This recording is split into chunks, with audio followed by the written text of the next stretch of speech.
That's an apple.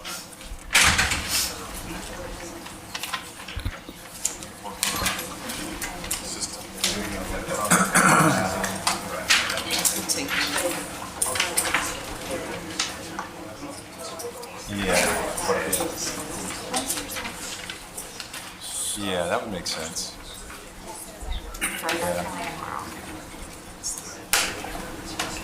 Yeah.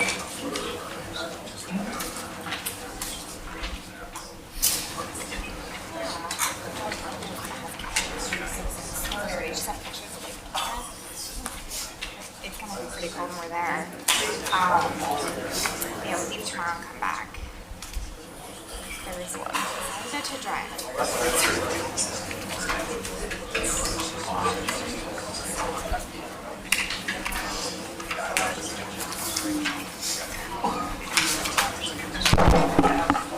Good evening, everyone. It's 6 p.m. I'd like to go ahead and call tonight's meeting to order. We are starting tonight with our special council meeting. It's March 12th, 2026. Laurie, can I get roll call? Mayor Young, Here. Vice Mayor Sartory, Here. Councilmember Brandon, Here. Councilmember Painter. Here. Can I get a motion to approve the special council meeting agenda? So moved. Second. All in favor? All in favor? Aye. All right, do we have any communications from citizens on the special council meeting agenda? Okay. With that, we'll move on to agenda item 1, which is council oaths of office for seat 3, Laurie Brandon, and seat 5, Rick Sartory. Laurie?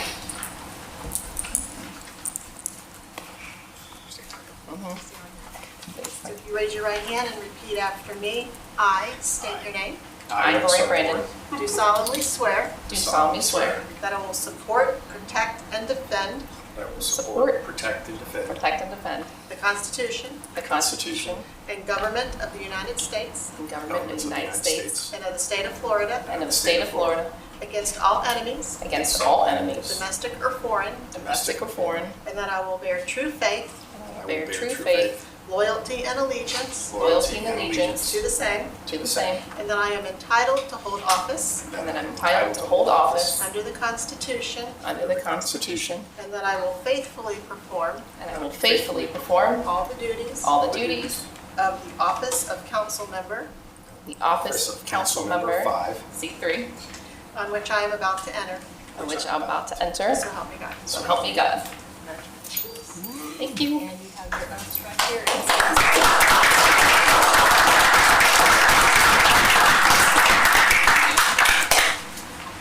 Everything's digital these days.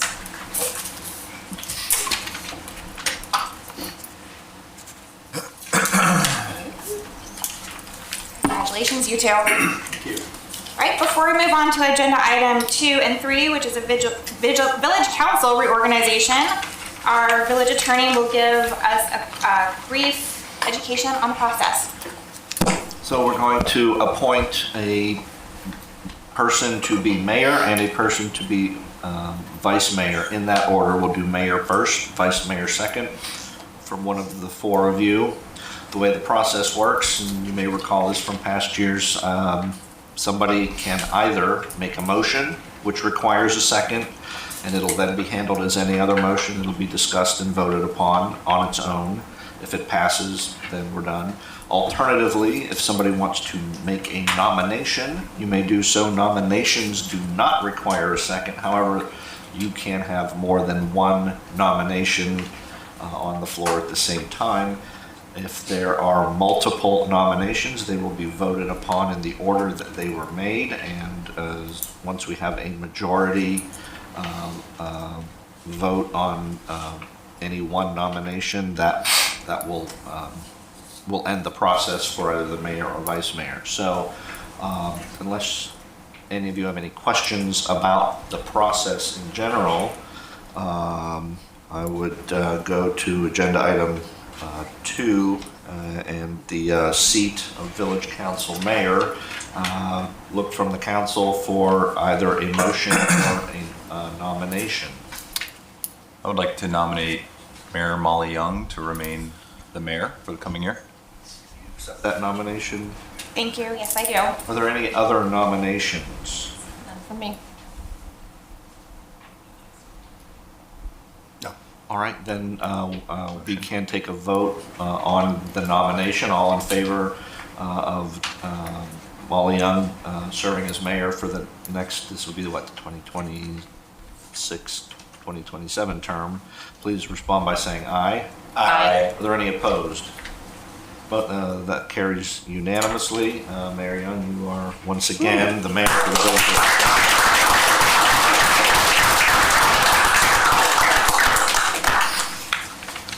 All right, so same process for the office of vice mayor. Obviously, Mayor Young is no longer eligible to serve in that capacity.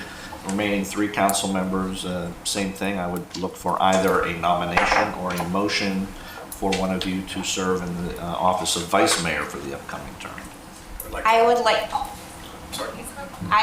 to nominate Vice Mayor Sartory to continue to serve as vice mayor. Do you accept that nomination, Mr. Sartori? I respectfully decline. Thank you. All Oh, right. you're messing up my plan too. I would like to, is there a next nomination? To vote on that? Well, if the nomination's declined, we're not going to force you to do that against your will. No, we can't. I mean, I guess we could, but we're not going to question. I would like to nominate Patrick Painter for vice mayor. Mr. Painter, do you accept that nomination to serve as vice mayor? Yeah, I'll accept that.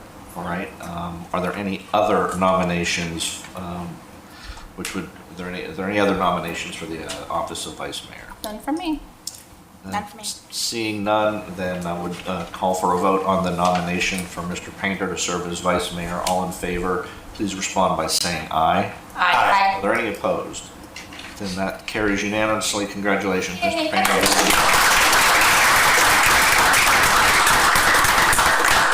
And Mayor Young, it'll be my pleasure to turn this meeting back over to you for the remainder of the agenda items. Thank you, Keith. The final agenda item for council remarks. Council, open it up for any comment. I'll just say thank you for having faith in me to serve as vice mayor. I'm excited to kind of move down here a little bit. It's kind of lonely over here on the side, so, and I'm sure, Rick, this is where you started, so I'm sure you're excited to get back over here. No, but thank you. I really do look forward to serving, continuing to serve, and I look forward to working with you, Marilyn, even closer than we already did. Mr. Sartori, thank you for all your time. You did spend a lot of time traveling on behalf of the village and representing out in meetings in Tallahassee. So again, that's why I was kind of going to nominate you again. I appreciate your time you put into it. Congrats, Patrick. I actually did nominate Patrick last time or the time before, just because it's nice when we can kind of rotate and take turns and kind of experience what each position holds, because we aren't always up here forever and a day. So it's nice that we find the respect and professionalism to rotate. So I'm excited to see you move down. Yeah. I'll miss you over here. I know, I'm great to go. You know, and congrats, Molly. Again, lots of effort. We have a lot of things working on our side right now that are in the correct direction, and we're just all crossing our fingers. So going on, justifying my support for you is, I think as a team, we have a lot of great things coming our way in our favor, and that's really hard because we're a small village.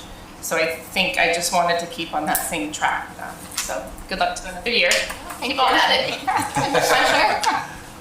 Yeah, congratulations to Patrick. I too believe that rotation of seats is healthy.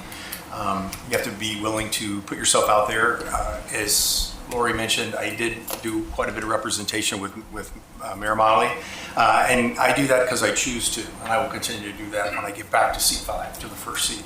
I think it's healthy to get some new voices, some new It's great to sit up here and chair. It's not as easy as it looks, and Molly's done a great job.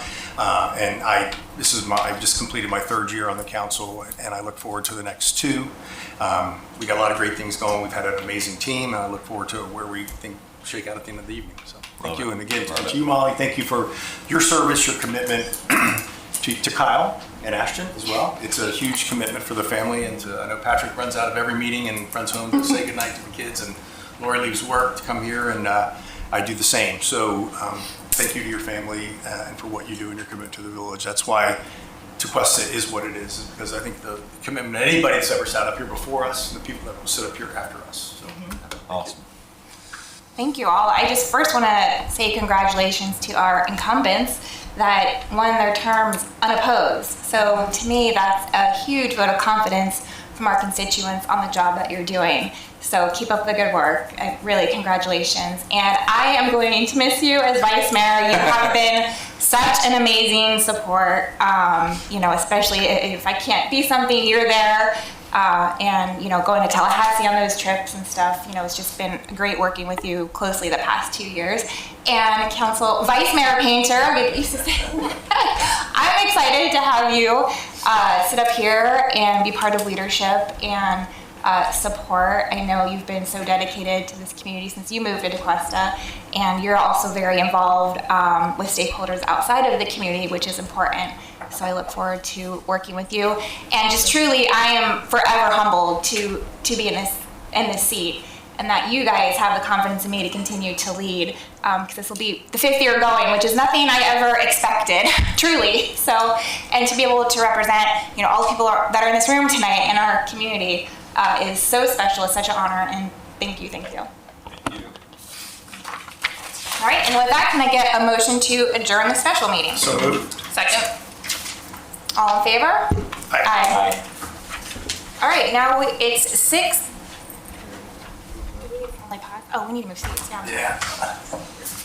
Long enough to get that plug in there.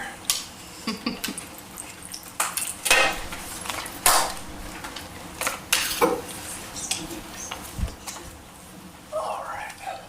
Hold it up for you. I think that works. Move? No. Same seat? I guess. Oh, totally different view. Yeah. I have a million seats.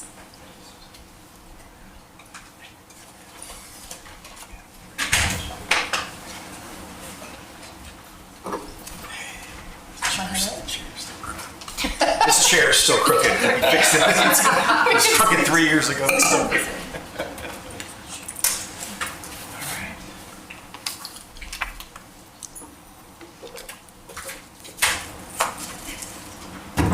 All right. It is 6:11 p.m. and I'm going to call to order our regular council meeting. It's March 12th, 2026. Laurie, can I get roll call? Mayor Young, Here. Vice Mayor Painter, Here. Councilmember Sartory, Here. Councilmember Brandon. Here. Thank you, Laurie. The invocation and Pledge of Allegiance will be led by me. You could all take a moment and bow your heads. Let us take a moment to pause, reflect, and give thanks for the opportunity to serve our community and for the trust placed in those who have been sworn in tonight.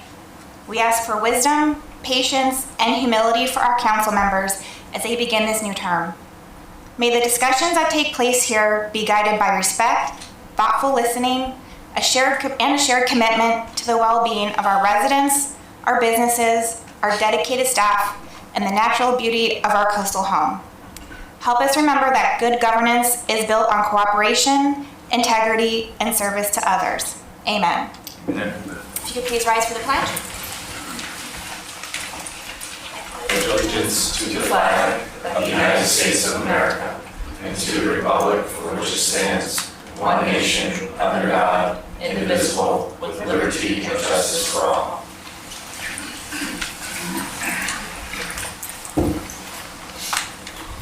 Hey, can I get a motion to approve tonight's agenda with removal of agenda item 18, which is ordinance number 05-26 for reasonable accommodations for recovery residents?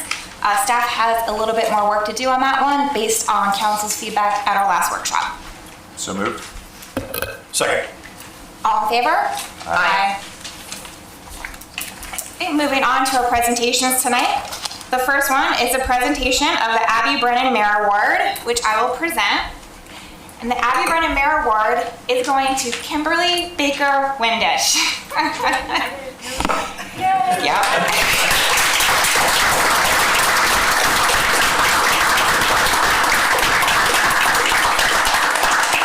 Kimberly exemplifies what it means to be recognized by this award.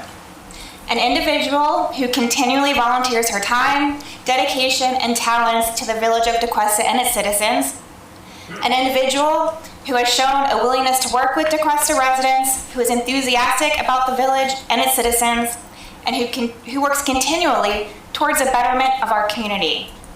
An individual who has made a positive difference through their service to municipal, educational, and other civic, religious, or community-based organizations.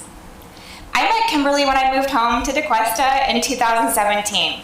And ever since then, I've observed her quietly, consistently, and selflessly giving to others in our community. Whether it's purchasing 35 bicycles for our annual Christmas toy drive, donating baskets full of school supplies for our village teacher supply drive, setting up her own food collection stand to support a countywide food drive that the village was participating in, participating at sponsorships at our DeQuesta Chili Cook-Off, or volunteering at Hannah's home, where others saw a gap, she saw an opportunity to serve. Kimberly's commitment to the village was most recently highlighted by her enrolling in the Residence Academy to further her knowledge of government operations. During the first evening of the academy, an unregistered resident arrived without the welcome bag and learning materials. Without hesitation, she gave the newcomer everything she had been given, keeping nothing for herself. It was a small moment that revealed everything about her character. Kimberly never seeks recognition. She gives freely because she genuinely loves the village and the people in it. It's my privilege to honor her with the Abby Brennan Mayor Award, and we cannot wait to see all the good you continue to do in our community.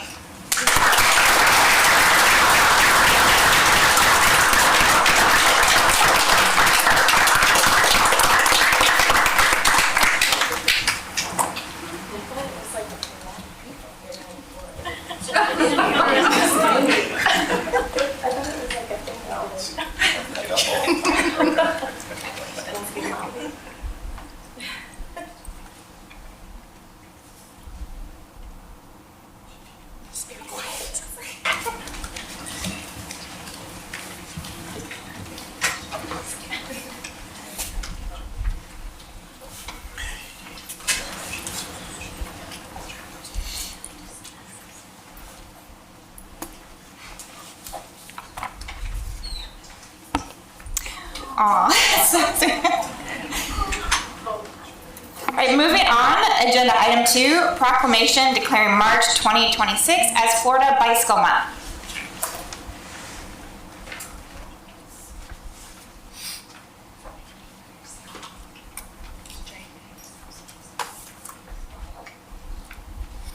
Whereas residents and visitors of the village of DeQuesta engage in bicycling as a practical form of transportation and a valuable means of physical activity and recreation. And whereas the Florida Bicycle Association designates March as Florida Bicycle Month, and Palm Beach County recognizes this observation locally. Whereas Florida Bicycle Month features fitness activities, educational programs, races, commuting opportunities, and charity events for riders of all ages and abilities at parks and locations throughout Palm Beach County. And whereas recognition of Florida Bicycle Month raises awareness of bicycling and promotes physical activity, healthy lifestyles, and bicycling as a viable transportation option. Whereas the Palm Beach County Metropolitan Planning Organization plans, supports, and recommends projects that improve bicycle access and safety, as well as promotes community education efforts to enhance safe bicycling practices. Whereas bicycle-friendly communities contribute to improved public health, quality of life, economic vitality, tourism, traffic safety, and student outcomes while reducing congestion and wear on the local roadways. Whereas electric bikes are an increasingly popular mode of transportation, Palm Beach County encourages all road users to share the roadway responsibly and encourages organizations to promote safety through education and training. Whereas Palm Beach County has an expanding network of designated and enhanced bicycle facilities totaling approximately 300 miles, and several local municipalities have adopted complete streets policies advancing a safe, connected, and accessible transportation system for bicyclists of all ages, abilities, and backgrounds. Now therefore be it proclaimed by the Village of Tequesta Mayor that the month of March 2026 is Florida Bicycle Month. Thank you, Laurie. Now, this council has really promoted bicycle friendliness and bicycle safety. That is evident by the mobility plan that we recently adopted. And I know, the bicycle safety has become even more important with the popularity and rise of the e-bikes. And we know our police department has been doing a great job with education and enforcement of that. And I'm going to put the chief or lieutenant on the spot because I think there's a couple businesses that are participating with Bicycle Yes, Month. Rancho Chico, Sunshine Ice Cream, Village Scoop. Diego's here from Rancho Chico. How are you guys? Thank you, sir. Village Scoop and Palm Beach Ice Cream have all partnered with the Village of Tequesta to be given vouchers. As the officers see the kids wearing their helmets, being safe, being cautious of pedestrians, our office will be distributing vouchers for ice creams to them. So.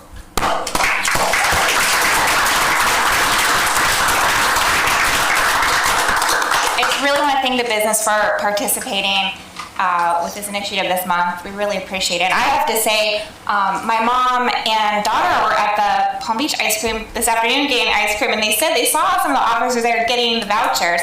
And my daughter already wears her helmet. We're a safe bike riding family, but right away she's like, I want to put my helmet on, ride my bike around, and get vouchers. I'm like, if anything, it's going to get them off the couch and outside too. So thank you. All right, moving on to agenda item 3, proclamation proclaiming March as Let's Move Palm Beach County and the Village of Tequesta. Mayor, I do not believe that anyone is here to accept this proclamation. Oh, looks like we do. Oh, I apologize. Okay. Let's Move Palm Beach County Month. The Village of Tequesta takes special notice and acknowledges exceptional organizations that help residents who live, work, and play within the jurisdiction. Whereas in 2014, Digital Vibes became a nonprofit to reach out to understand youth in Palm Beach County by empowering them through dance, fitness, technology, and the arts. Whereas Digital Vibes partners with the Palm Beach Health Foundation annually to host the Let's Move, Commit to Change Physical Activity Challenge, a county-wide initiative that focuses on physical activity, nutrition, and healthy behaviors. Whereas Digital Vibes, Inc. and Palm Beach Health Foundation present the annual challenge, which takes place annually from March 1st through 31st and encourages individuals within and beyond Palm Beach County to take charge of their health by participating in fun fitness exercises. Whereas the Let's Move initiative was originally introduced on a national level by First Lady Michelle Obama in 2010, with the goal of decreasing childhood obesity throughout the United States due to the fact that nearly 1 in 3 children in the United States are overweight or obese, and if this problem persists, 1/3 of all children born in 2000 or later will suffer from diabetes at some point in their lives, or will face other obesity-related health problems such as heart disease, high blood pressure, asthma, and cancer. Whereas Digital Vibes and Palm Beach Foundation invite all residents to take the challenge to move by forming teams, registering online, committing to exercising for at least 30 minutes a day throughout the month of March, and logging their minutes on the Let's Move website. In 2012, the Palm Beach County logged 100,000 minutes in the first year of the challenge, and we have met the challenge each year since, rising in 2025 to over 101 million minutes logged. Now therefore be it proclaimed by the Village of Tequesta that the month of March is Let's Move Palm Beach County Month. Thank you, Laurie. I just want to thank Digital Vibes for providing this opportunity every month. And it kind of, was a perfect segue from what I was saying before about getting our kids out there and having them be active. So thank you for being here tonight to accept it as well.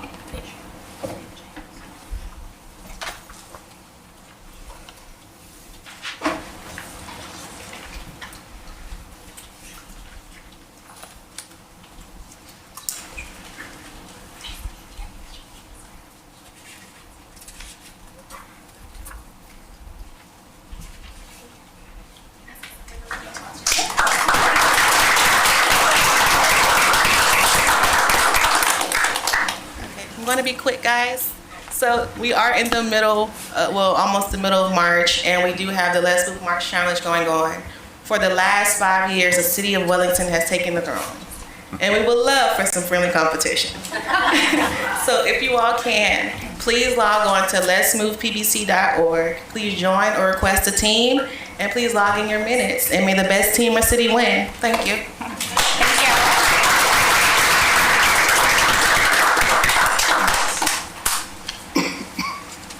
All right, moving on to the consent agenda. Can I get a motion to approve the consent agenda? So, second. All in favor? Aye. All right, moving on to communications from citizens for items that are not on the agenda tonight. Christian Carter. Thank you, and if you could state your name and address before you speak, that'd be great for record. My name's Christian Carter. I live off of Pineview Road over by Aura. I'm here tonight to talk about the Tequesta Skate Park. So last week, a bunch of the kids who live here in Tequesta came to me concerned. They heard that a lady had fallen at night and gotten hurt at the skate park after the 80s event, and that the city was planning on putting up a fence around the skate park and closing it off at 7 p.m. I think that there's better ways to handle this. You know, a lot of the kids don't get out of school till 4 o'clock-ish. As you know, the adults, we don't really get off work until 5 o'clock usually, which doesn't leave us with a lot of daytime to actually go to the skate park. And you know, I see kids there every week with headlamps at night just to be able to use the park. I really think it'd be beneficial to the community to add lights there. You know, I know you guys don't want us there all night long, but even just till like 8 p.m., those are the busiest hours at the park. You know, there's 30 plus people that go to the skate park every single day, and there's over 200 people who use that park on a weekly basis. The kids got together and made a petition last Thursday, right after that accident happened with the lady, and it's already had 220 signatures just in that short time period. On top of that, there's a couple other things at the skate park that need to be addressed. There's 2 ramps that have some serious alignment issues. It takes big chunks out of our wheels and out of the skateboards when we're riding over it, and if someone were to fall on that, it would like severely lacerate their skin. The park's awesome and we all love using it, but if we could, you know, fix that, it would make it a safer space for everyone. Obviously, skateboarding is a sport that involves a lot of falling. So, you know, we want to keep the kids safe and make it an environment that's friendly both to beginners who are going to be falling a lot and more experienced people who have been doing it for a long time. The other thing I wanted to address was the concrete at the park. It's extremely abrasive. If you look at all the other skate parks around Florida, they're usually like painted and sealed concrete. If you fall on it, you kind of just slide. It doesn't, you know, tear up your skin super bad. Even minor falls at the Tequesta skate park, it's not just like a little skin abrasion. Like I have like scars that are like elevated off of my skin from just minor falls that it shouldn't be doing that much damage to me. And not only does it damage your body, but it also tears our equipment apart, which gets expensive. You know, a skateboard's usually $240 to $280, and I have to replace it like twice a month as someone who goes every day. And these younger kids are replacing boards and wheels monthly because it's taking chunks out of their equipment, which obviously, you know, their parents are paying for. So it would be nice if they didn't have to constantly fix up their gear. But yeah, we just urge you guys to please not fence off the skate park. You know, when I was younger, the Tequesta skate park originally had a fence all the way around it. You guys just recently opened it up, which is awesome. I love it. But you know, when I was a kid, a lot of times whoever was running the park wouldn't show up to open it up in the morning. So me and my friends would go skate around Tequesta, which the local business owners really don't like. And the police officers would direct us right back to the skate park, which was closed. And, you know, I would hop the fence and then get in trouble. So I please urge you guys not to close off the park. I understand that you guys don't want people there in the dark because it is a liability, but it'd be a lot simpler to just put lights there. You know, there's a lot of people who want to be there in the afternoon, and those are the peak hours. And if you guys fence it off and close it to us, you know, we're going to be forced to go out and skateboard elsewhere, which we're not really welcome to do, as you know. Thank you. I really appreciate you bringing that to us. Thank you.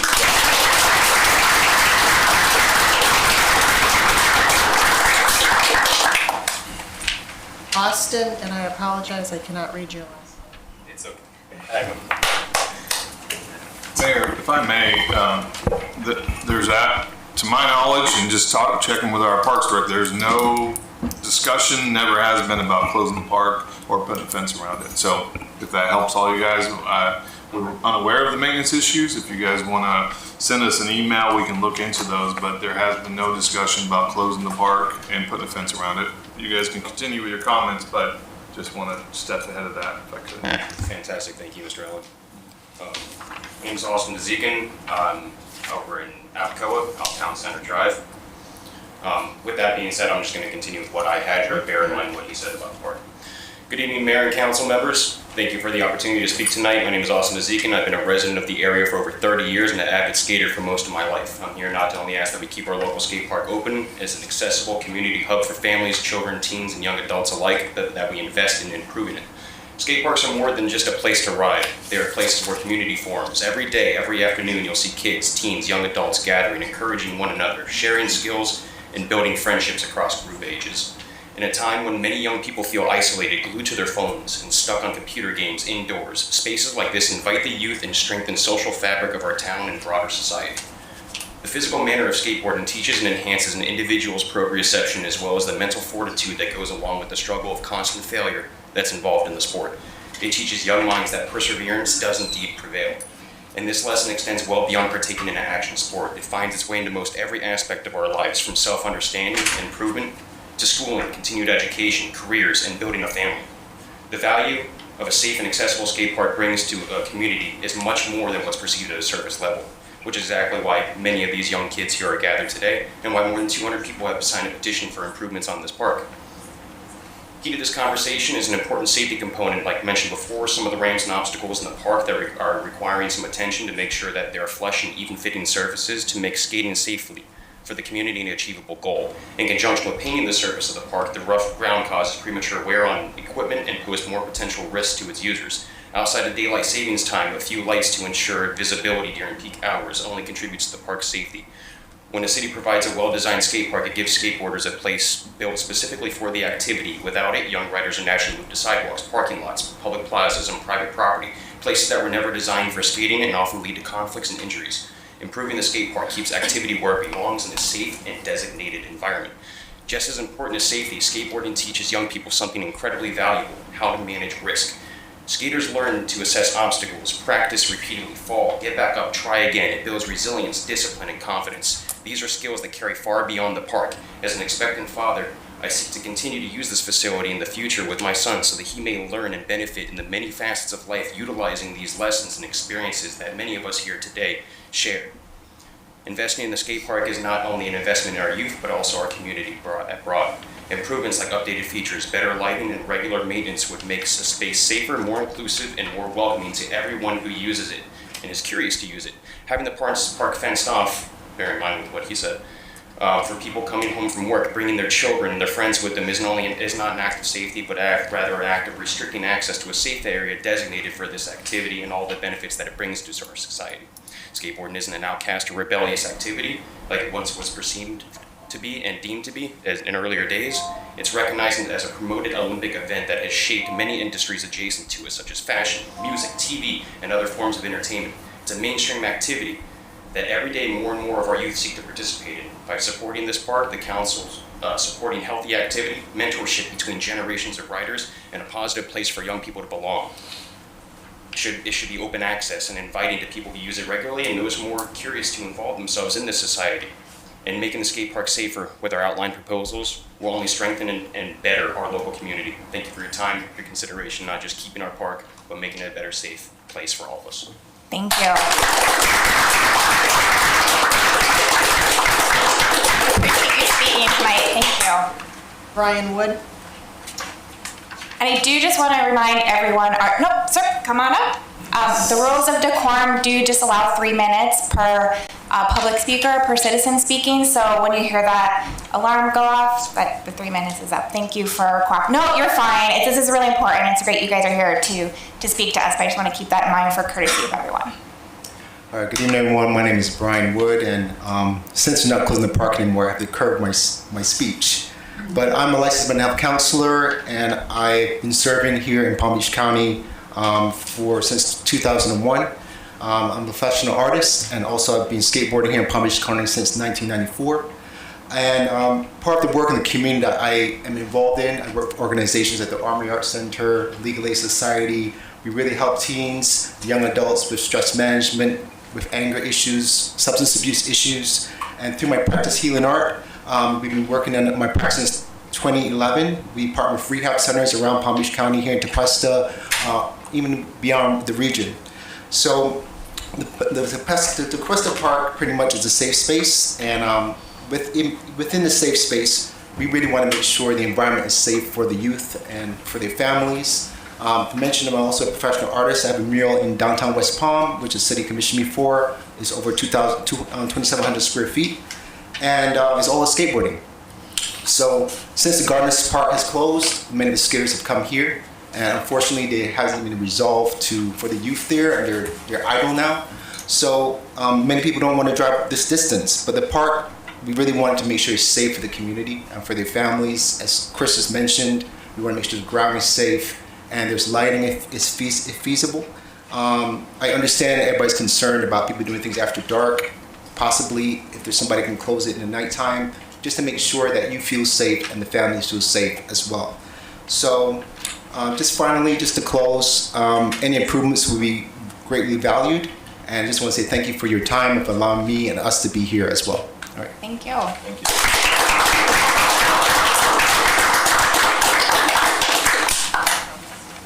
Okay.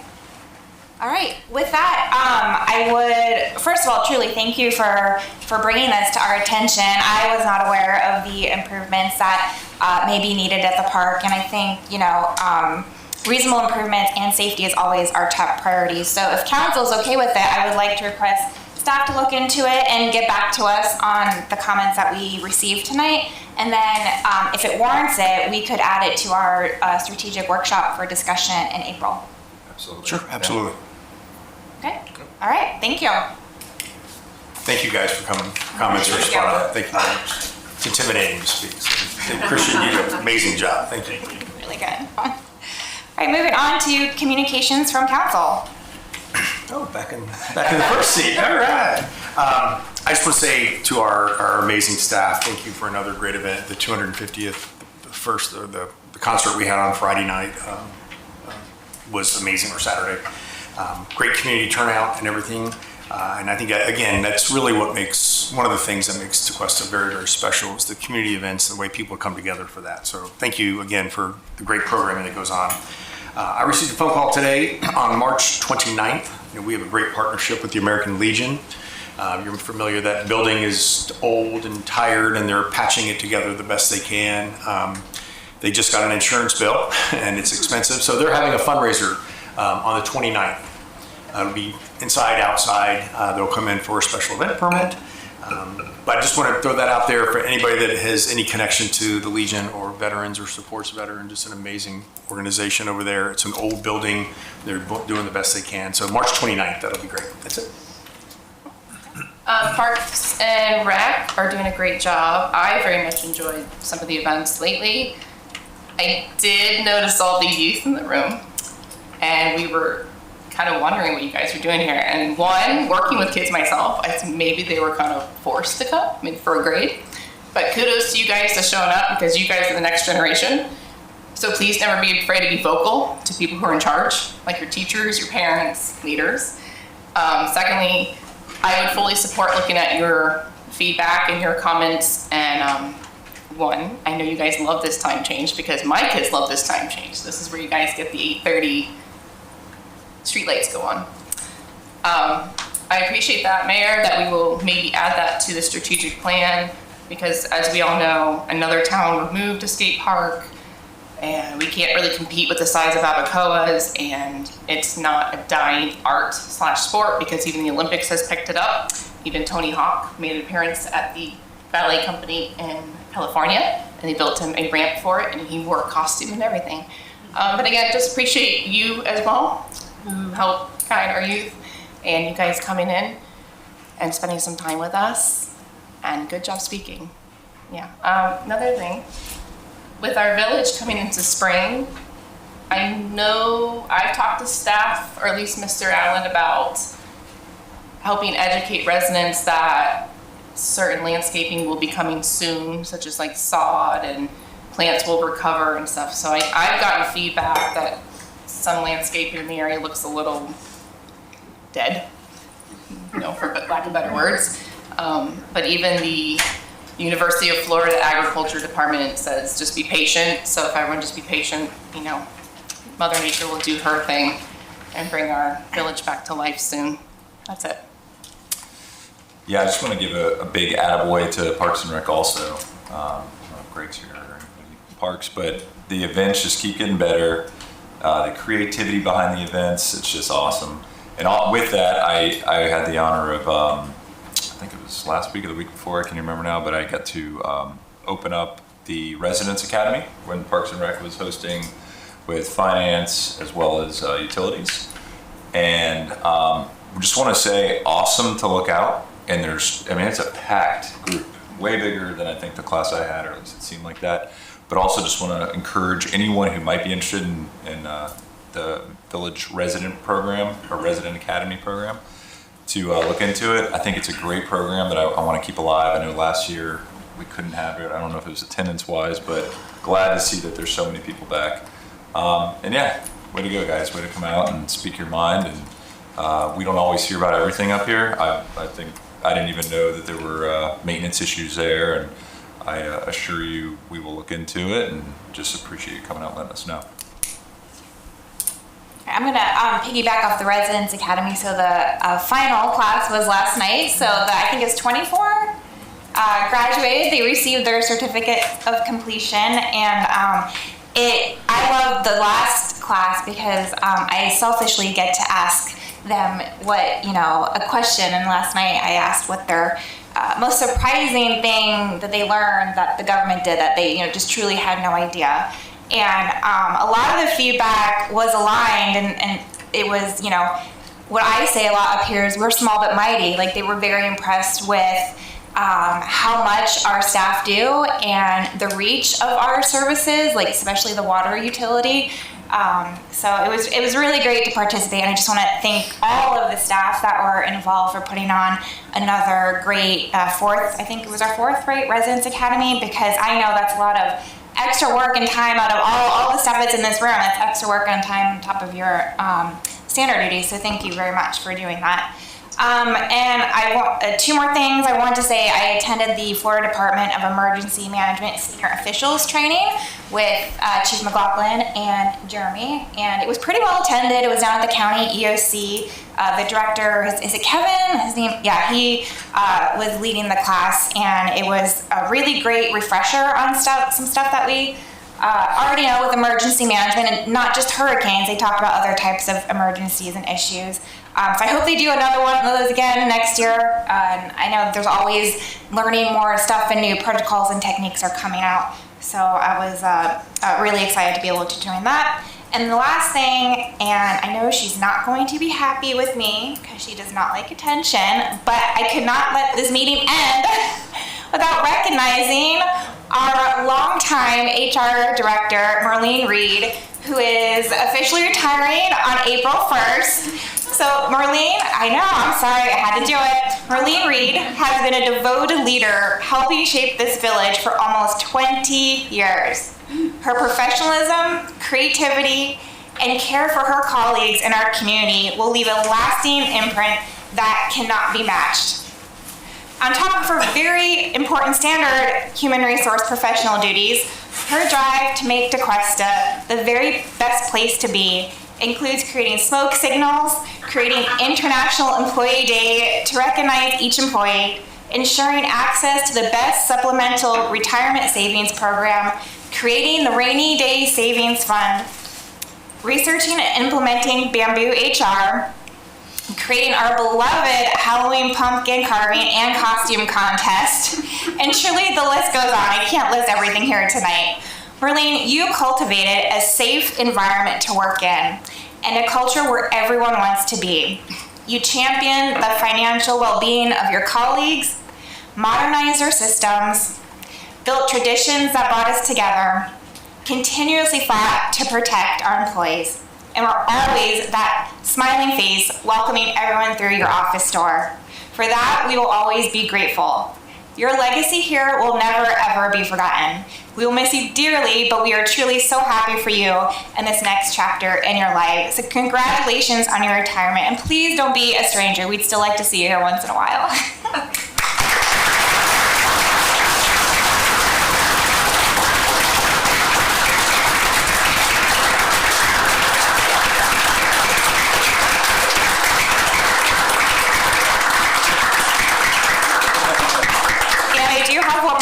We are going to present you with a brick at Remembrance Park and the key to DeQuesta.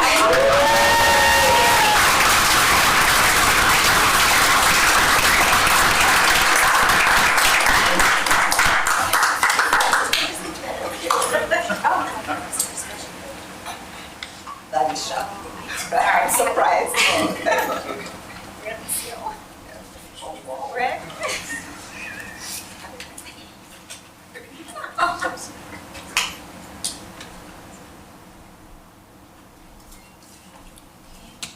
To the village. Wow.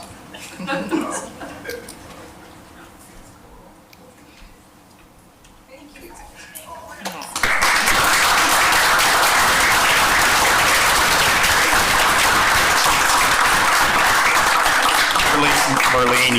Marlene, you're not aware, but we are going to fence the skate park, and that's the key. You have to come back every night at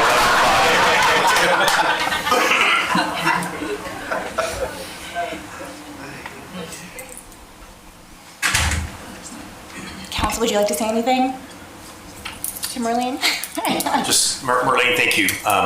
Human resources is, people love them or hate them, depending on why they're sitting in front of you. But you've done an amazing job, my 3 years on the council up here, to observe and just see the culture.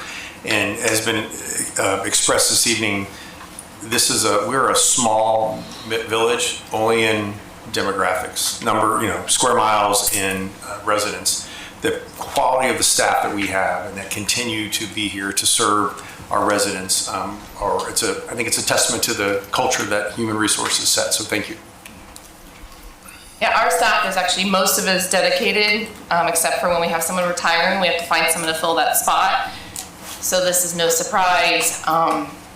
Marlene is really good in this very fishbowl of a world. And I say that because things have come up in the years that are HR related.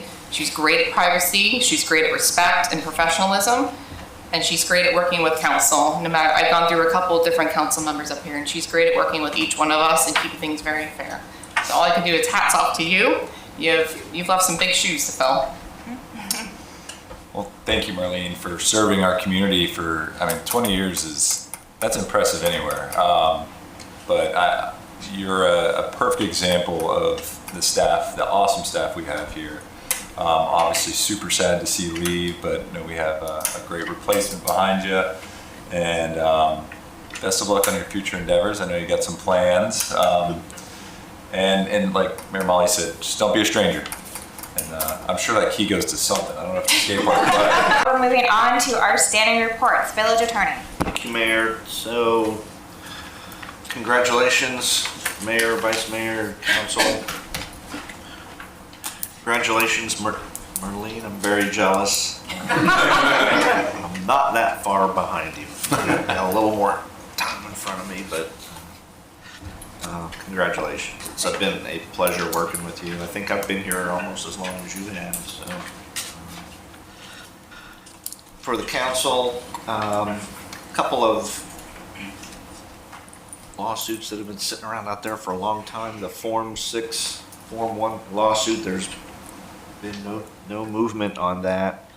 The injunction that prohibits the State Commission on Ethics from enforcing the Form 6 requirement on municipal elected officials remains in place.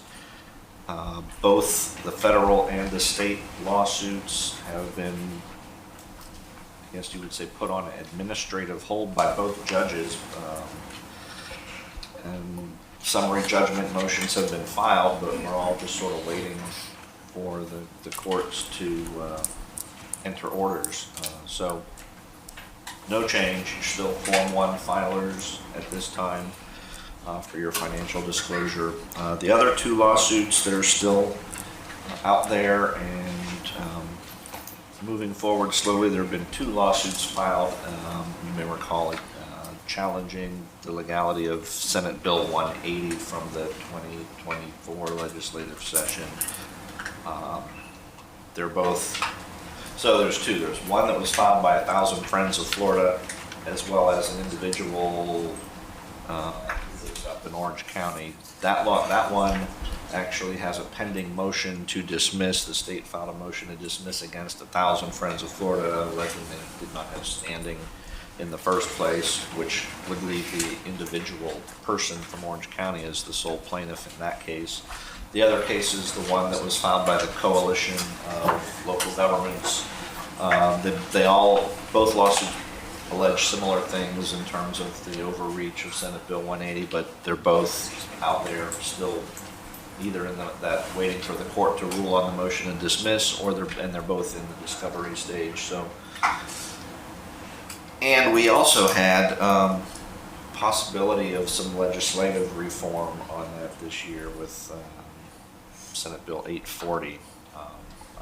My office gives you a comprehensive memo, then that we're working on that, and that will certainly be part of it. But just wanted to bring you up to speed on where those lawsuits are. They're all still out there. We're still watching and anxiously waiting for something to happen with all of them. So that is my report for tonight, unless you have any questions. Any questions or comments for Keith? No, ma'am. None, thanks, Keith. All right, Village Manager.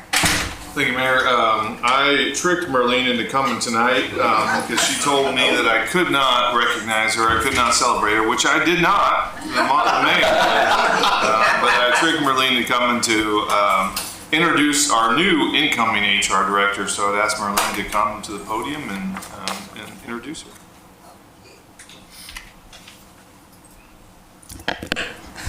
Good afternoon, Mayor and Council, Vice Mayor and Council, of course. I am stunned that they could have pulled this off without me finding out, because somebody had to break, and somebody is going to break a few bodies. But I just want to say thank you, now that I have my voice back, right? Thank you to all of you. You have been an amazing council, and you don't get this kind of council just by accident. I think it's as a result of the management that we have here and reaching out, because when I heard last night how many persons were looking to get to, in the future, file to become a council member, I was really touched. And each one of you, I find to be, the word I can use is kind. You are kind.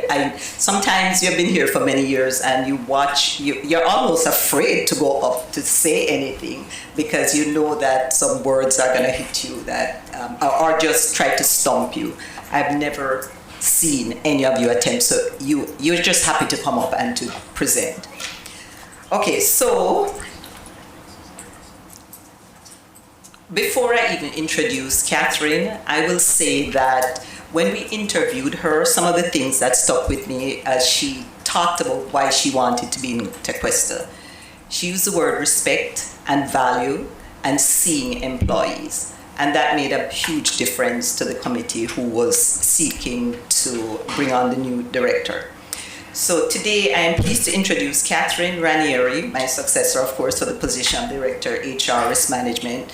She brings over 15 years of progressive public sector HR experience, most recently serving as the #2 leader for the town of Palm Beach.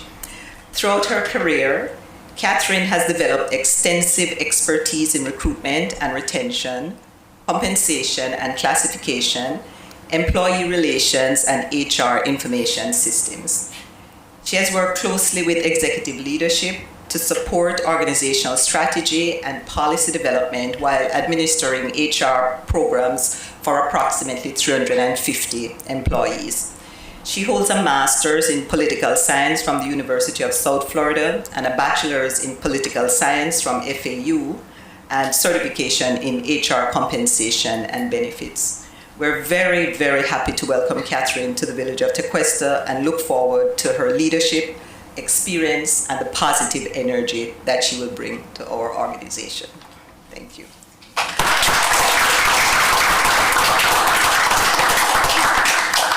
Thank you, and I do understand that I have very big shoes to fill here.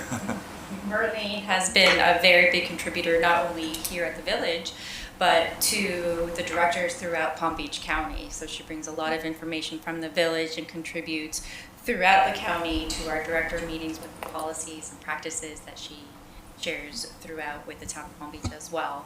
But I want to thank Mr. Allen and your team for allowing me to come in and join your team and support your vision and values. And I can't wait to learn more about your plans and strategy. And like Marlene said, I'm really into team building and culture building. And I really look forward to learning more about your community and what makes everything unique here. So thank you again. Thank you. Welcome aboard, Catherine. We're happy to have you. Welcome, Catherine. Just a couple notes that I had. We did, if you guys haven't seen, the mayor and Mayor Koretsky from Jupiter made a great video, but super excited the Dover Ditch project is completed. I know it's been a long time. I think we've been working on it for like 3 years. We've had just 3 different staff members working on it. So I want to thank Allison for getting that thing across the finish line. It's been a long time coming. It looks amazing. Thank the mayor for doing that video. The quiet zone, I know we've committed to doing an update for that. The funding that we were chasing for safety improvements is no longer available. We are working with Holtz and FRA directly. And the FRA has said that they are confident that we can get it with some minor modifications. So we are working through that process to be able to submit an application, and then we'll see how it goes from there. And so if you want to keep up to date with that without having to wait every month, we do have on our website updates for that if you want to follow along. Super excited last night or yesterday. The Senate approved the Tequesta Park bill, so now the Tequesta Park local bill that will transfer ownership from the state to Tequesta is through 2/3 of the process. We went through the House and Senate, full support, no objections. So now it'll have to go through the governor's office for signature. So very excited about that. Just a couple updates. Council workshop, March 30th. Obviously next month's council meeting on the 9th, and we have our strategic planning workshop on April 13th. With that, you have my report. Thank you. Any comments or questions for the manager? No, ma'am. Thanks, Sharon. Okay, police department. Thank you, Mayor, Vice Mayor, congratulations, Council. First and foremost, I can't believe we're going to gloss over the fact that the HR director threatened some. So I have Assistant Chief behind me to make sure she doesn't attempt anything while I'm up here. Catherine, welcome. We have a great team. We honestly do, led by the manager, the council, and of course, Merlene, who does a phenomenal job. You talk about culture, that's not by accident. She has done a phenomenal job. Her and I have a running joke that she's gotten almost every hire right except me because I was not her pick. And I'm still here, Merlene. But all honesty, she is honestly just the best. I'm truly gonna miss her personally, but as a police department with hiring, promotions, whatever it is, anything that we need, she's always front and center, and we're really gonna miss her. So I just wanted to put that on the record. So, Merlene, we love you. As you all talked about the Residence Academy, we love it whenever we have an opportunity to interact with our community. But I just want to say that the police department outdid themselves again. The manager took an informal poll, and the police department had the best goodies and giveaways. It was only 2 people he asked, but that's what, 20%? It's more than political polls, so I agree with that, those outcomes, and I endorse it. So we love meeting with the residents and having one-on-ones, but honestly what I love from it is every time it seems we get more volunteers. Last time we did do it, we received someone that volunteers and is still part of our COP program. I'm happy to say that this time around we have 3 people that volunteer for our Tequesta Residents Action Committee from the Residence Academy that want to be a part of the police department on what we're doing right, what we're doing wrong, what we need to improve upon. So it's important they continue to be a part of that. And I love the fact that they wanted to participate and continue with the program. And then we also were able to get one ride along. We're looking for more people. And I'm someone that never lets an opportunity go by. These young people were here, and I love the fact that they came out and told us about things.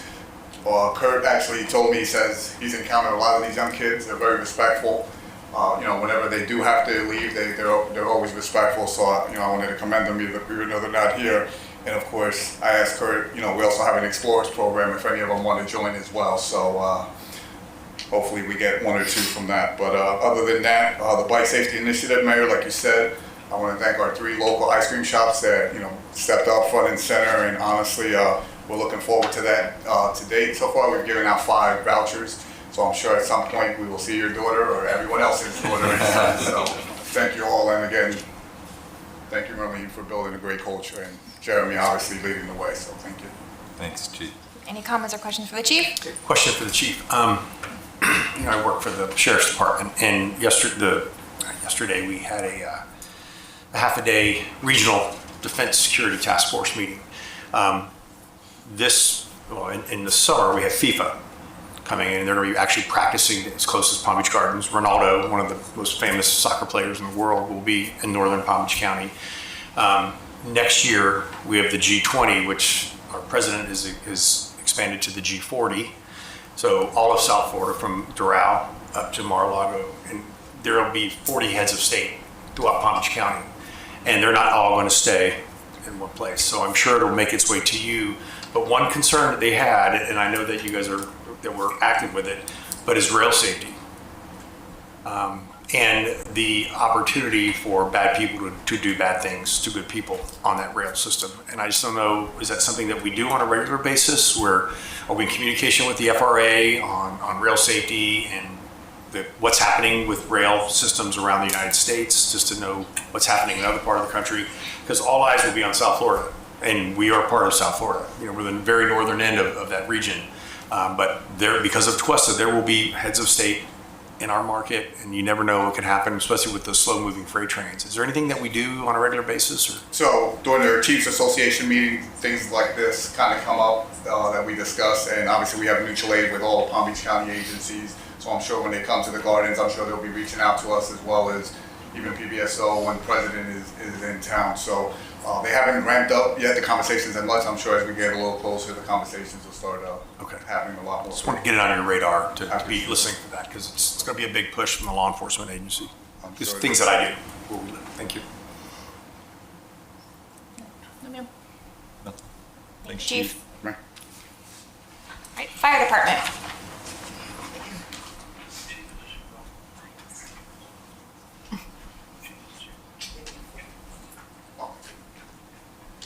Good evening, Mayor. Congratulations, Vice Mayor, everyone on dais. I just want to start, congratulations, Marlene, on your well-deserved retirement. And Ms. Catherine, we had a lovely talk going through your process. I've been trying to let Marlene ease out the door, so you've got a lot coming for me here real soon. Promotions, testing, all kind of fun stuff. So congratulations once again to both. Busy month once again, meeting with apparatus people. We are building an apparatus currently in Columbus, Ohio. I've got 3 people going up there. I'm one of them to do our pre-build, and then we'll go again probably close to 2 years to watch the finish of it with a punch list, and that's always an exciting time to get a new apparatus. They're speeding up the process from 36 months to close to 28 now, which is fantastic for us. It will give us a much needed break with our backup rescue. We have a lot going on with special events. We just finished the Residence Academy. That was an amazing experience. I really enjoyed it. Both the tour of fire and last night, it was great.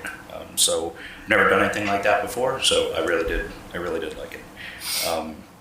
If you see the pictures up there, if you can scroll to them, we had another Take Your Kid to School Day, and that's always a well-received event. It raises money for the Veterans Association through the chili cook-off, and then we also went to a pizza in the park with JIC, one of our that's the new police chief there in the middle. And if you can scroll up a little tiny bit further, that's going to be our new sticker we're going to have on the apparatus. just solidifying our partnership with JIC and the fact that we provide service for them. It's a great partnership. It doesn't impact service a great deal in the village, and it's super rewarding for us. They all seem to really like Tequesta Fire providing their contract. So we have several people doing training outside of Tequesta. That's with Palm Beach County right there. And then we also have 2 members actively currently in a advanced water safety dive rescue, like Rescue the Rescuer type of class. And I've been in contact with both of them, and they're really having a great time. It's very challenging, and they'll be able to bring back a lot of knowledge and information back to the rest of our dive rescue team. You can also see the picture. We had a retiree breakfast a couple weeks ago, which Ms. Moon was able to attend. She said the food was good. I cooked, so I hope she's lying, and it was really good for her. The guys all enjoyed seeing her. She's actually come and visited all 3 shifts, and they all enjoyed getting to say their goodbyes. We have some things going on with Martin County. A fuel agreement is in the works for them to purchase fuel while they're in a temporary station off a county line, and that will come before you next month. We also are doing a very large CPR class, an AED course for Sandpoint Bay, for about 35 residents, and it's going to hopefully be kickstart something for us to start doing those classes once a month in the EOC. We will also be placing the first, I believe it's the first public space AED in the pickleball area. I've been working with Parks and Rec and Public Works to get that placed. The AED should be here any day. The box is already here. So we'll have some type of a ceremony to put that in place. It's something that's very needed over there. And it's going to be probably the first of about 4 in public spaces that I'd like to place. I think that's it. Does anyone have any questions? Thank you. Council, any comments or questions? No, ma'am. No. Thank you so much, Thank you, Chief. Utilities Department. Good evening, Mayor, new Vice Mayor, congratulations, Council. What a night. I just want to echo what everybody said. Marlene is amazing. In my short time here, she has been a very good listening ear when I needed to vent, so I very much appreciate that. And Catherine, you do have big shoes to fill, but I am very confident you will do a great job because the team here, they're awesome, and they support you 100%, so anything you need. And also Residence Academy was awesome. My first Residence Academy that I got to experience. And last night was just really cool to see how engaged the residents are, how much they care about learning about what we do and supporting what we do. So it was a great experience, and I think Tequesta is awesome for providing that for their residents. Going into it, the Dover Ditch, the video was completed. Thank you so much, Mayor, for participating in that. It's awesome to see that project wrap up. The permits closeouts were submitted to Army Corps and South Florida Water Management District, and that project is now moving into the warranty period, so it'll roll off of the update, but we will be doing a 3-month, 6-month, and 1-year warranty inspection on the ditch. Any plantings or sod that die, the contractor will come out and replace. Just a notification, the EPA sent a notice to the Office of Management and Budget with their intent to extend the PFAS deadline. It should be finalized in April, so we should get that extension from 2029 to 2031 for the MCL deadline for potable water. Surficial well 28, the test well was completed and tested, and it came back very, very low in iron, which is awesome because that's one of the biggest issues we have with our surficial wells. And the type of treatment we do to remove that iron, so the fact that it was so low is awesome. We have a meeting with South Florida Water Management District on Friday down in their office down south to discuss relocating it from that permanent location across from the tracks to the water plant site where we did the test well. So hopefully everything comes out good from that. We will also be discussing at that meeting increasing the consumption limit for well 24, which is the only well that tested very, very low in PFAS, but it's the only well that also has a consumption limit from South Florida Water Management District. So hopefully they'll allow us to do that as well. And then last thing I wanted to mention is Water Main 2 was out to bid. Bids came back Thursday, and we are currently doing bid review and prepping for award that will hopefully come to you in April. And that's all I have. Thank you. Any comments or questions for Allison? Thank you, Allison. Thank you.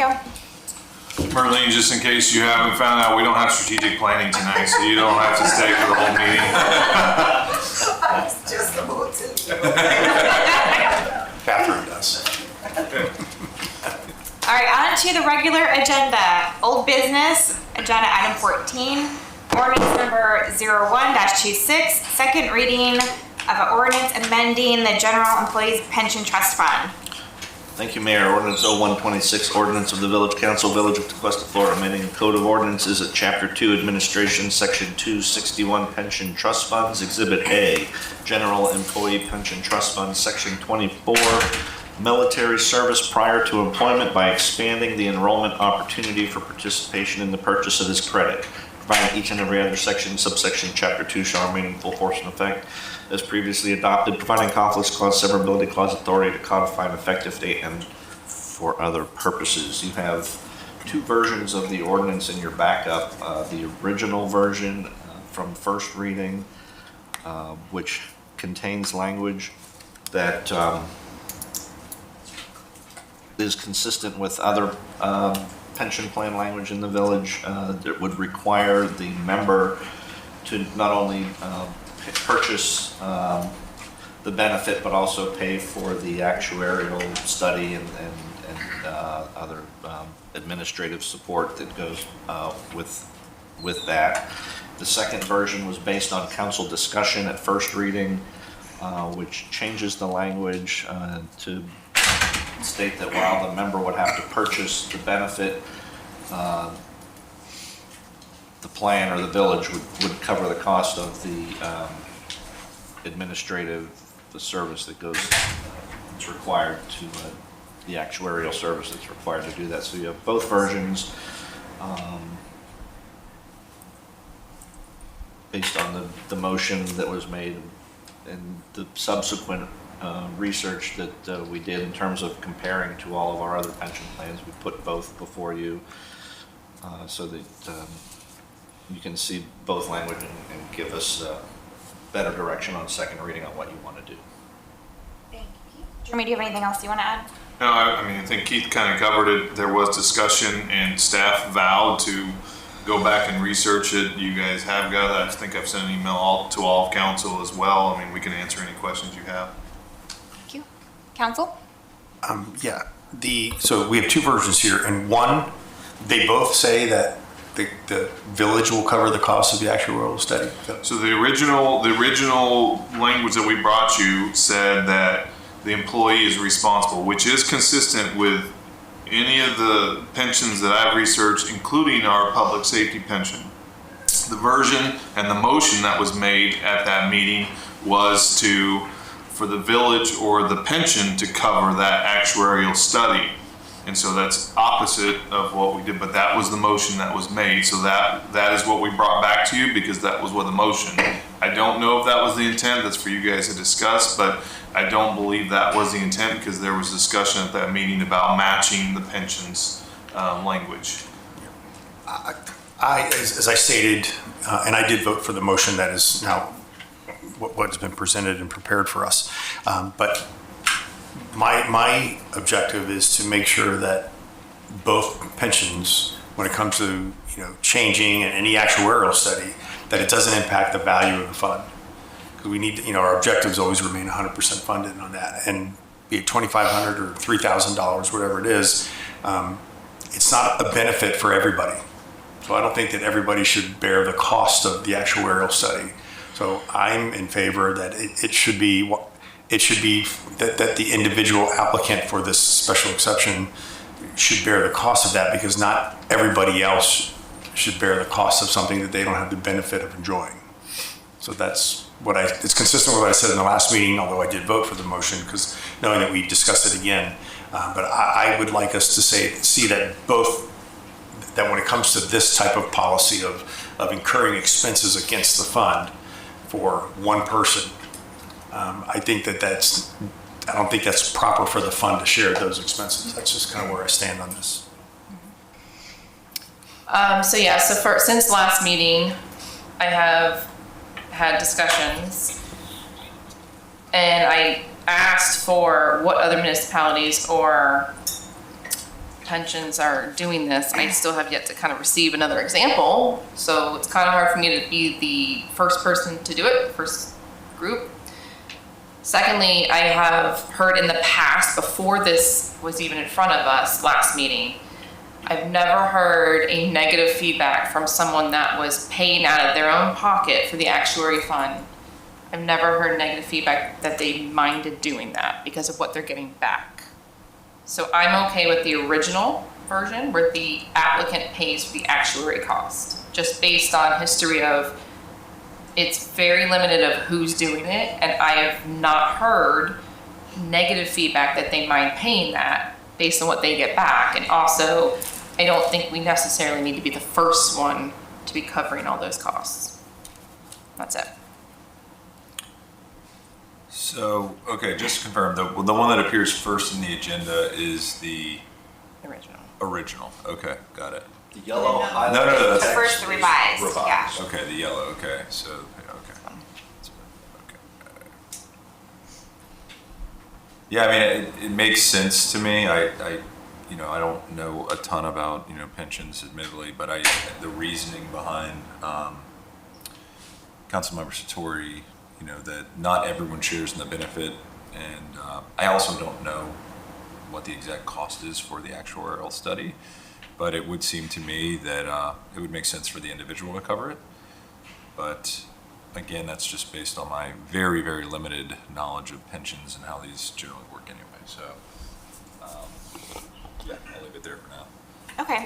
No, I voted for the amended motion, or the motion to amend it last time as well, but I'm going to be completely transparent. I think that there was misleading information brought to us, and then also we had questions that staff couldn't answer at the time because they weren't prepared.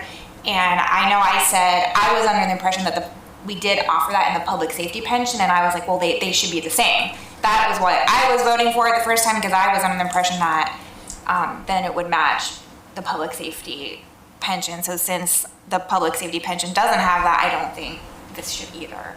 So I am in favor of the original version now that we have correct and accurate information. Any public comment cards? Yes, ma'am. Marcia Nielsen. I concur. Okay, thank you. Any other public comment? All right, can I get, I guess a motion would be to approve the original ordinance from the first reading last month. Yes, you'd be approving the text that was presented at first reading, unchanged. I'd like to make a motion that we approve the language from first presentation last month, in which the individual pays for the cost of the actuarials, any administrative costs. Second that. All in favor? Aye. On to new business, agenda item 15, ordinance number 02-26. First reading for updates to our 10-year water supply facilities work plan. Thank you, Mayor. Ordinance 0226, ordinance of the Village Council, Village of Cuesta, Florida, providing for the adoption of the 10-year water supply facilities work plan pursuant to subsection 163-3177 6C of the Florida statutes, providing for the adoption of amendments to the comprehensive development plan in order to implement the work plan, providing for the adoption of objectives and policies within the various elements of the comprehensive plan, and providing for intergovernmental coordination of the regional water supply plan with adjacent local governments, providing for transmittal to the state land planning agency, providing conflicts clause, severability clause, effective date, and for other purposes. Hi. Good evening, Mayor and council members. Congratulations on all of the fun, exciting stuff you have going on up there tonight. This evening, I will be presenting to you the water supply work plan. So the water supply work plan is a regionally coordinated planning document that reviews the current and future water availability. The Village of Cuesta is located within the Lower East Coast Planning Region. This update was prepared using information provided through that regional plan. So what the water supply work plan does, it looks at projected water demands. It reviews available supply, and that would be quality and quantity of water. It goes over conservation and management strategies. And then if needed, it can review funding options for any required projects. Why does this matter? It's important, obviously, to make sure that our current and future residents have water. It protects against shortages, regulatory noncompliance, and any costly emergency situations. And additionally, a sound water supply plan supports reasonable planning and long-term stability. So the 2025 update. This table was taken directly from the water supply plan document. It reviews kind of three numbers that I have highlighted here. The first one is our WUP permit. This is the amount of water that we are allowed to take from our wells. The next one is the Public Water System ID. This is the amount that we can take, treat, and distribute. And then finally, this number up at the top is the population demand and projections for the future. So when you look at these three numbers together, you can see that the water that can be withdrawn and the treatment distribution capacity exceeds the projected demands for the next 20 years. The BOT summary, does the village have enough water to meet current demands? Yes. Will the future population also have enough water? Absolutely. Are there any proposed changes to the water system? There are no major operational changes. Any proposed changes that would significantly impact future water supply? There is not. The bottom line is the Village of Tequesta has sufficient water supply, treatment capacity, and infrastructure to meet existing and future needs through 2045. This was brought to the LPA. They voted unanimously at their February meeting to recommend this to Village Council for your review. There were a couple questions posed by the LPA, one of them regarding the population projections, and the other one regarding the wells. There is a well location map included in the water supply plan. And then regarding population projections, these actually come from the Lower East Coast document.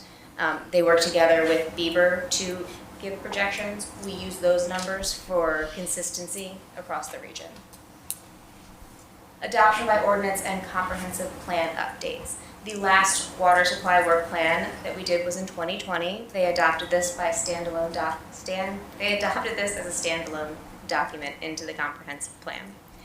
We have decided to move forward with the same process. In addition to adopting the standalone plan, Ordinance 0226 will include the amendments to the impact of objectives and policies in the comprehensive plan. These amendments consist solely of administrative updates to ensure consistency. Revisions include updating dates, correcting references, aligning timeframes. There are no policy changes or modifications to levels of service standards, land use designations, or regulatory requirements. As I said, the LPA reviewed this in February with a unanimous recommendation to Council. We are right now looking at Council to recommend transmittal to the state. The state has 30 days to review and provide any comments. After that, it will come back to Council for hopefully an adoption hearing, and then it will go into effect 31 days after state of notice is given.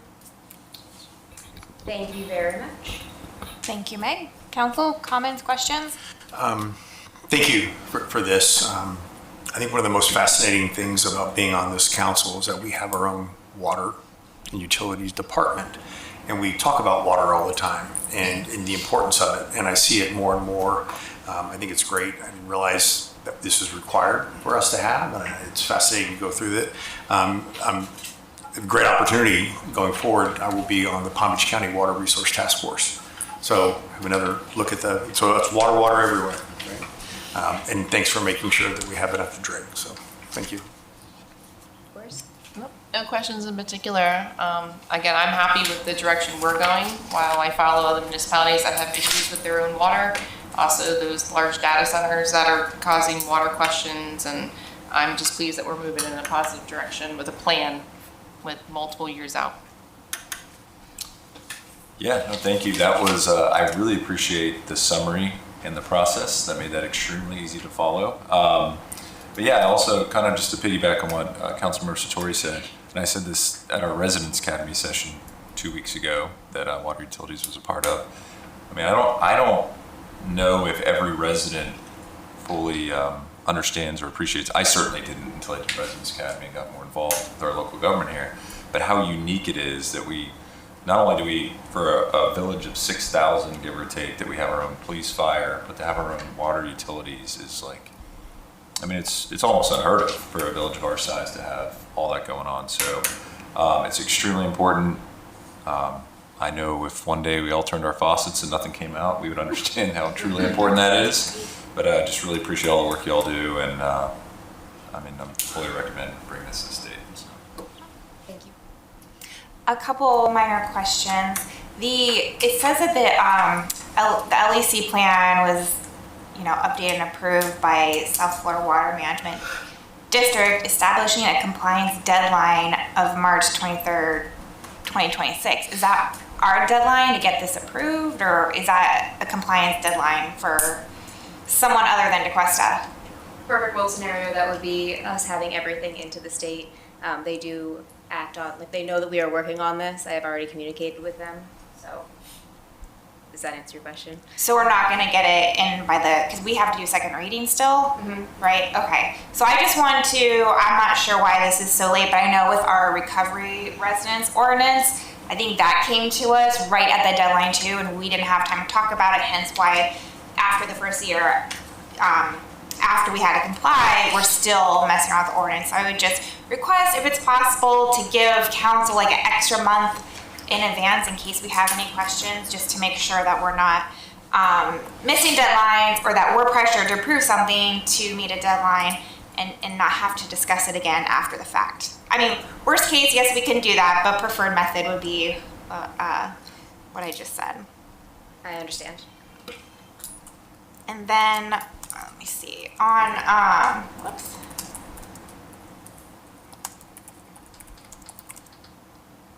Sorry, I just lost. On the conservation methods, I don't think there was no change there, correct? I do not believe we have any updates. Is there, I mean, are there any conservation methods? Because that world's always changing too, and there's new, equipment, fixtures, means and methods for water conservation. Is that something that we're actively monitoring and would eventually maybe update and try to enact in the village? Are we actively looking into upcoming conservation elements? That's the question.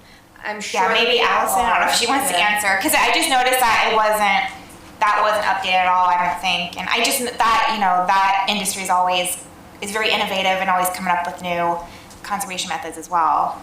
And I would have to look into it a little bit more, but this is more, I think, high level when it comes to the water supply and what we're using for the water, not necessarily conservation on the residential side. But once we get a good idea from the master plan, what's coming from that, our transition from surficial aquifer to Floridan aquifer would be considered conservation and an alternative water supply. So that would be added to the next update. It wasn't included in this one just because we don't necessarily know exactly where we're going. But once we have the master plan, then we would update our plan in the next round with those details. Okay. And then this is minor, but might need to be updated for the second reading. The policy section 1.7.3 says the ordinance was dated January 2026, but I think that should be March. I don't know if that's matters or not. Is that,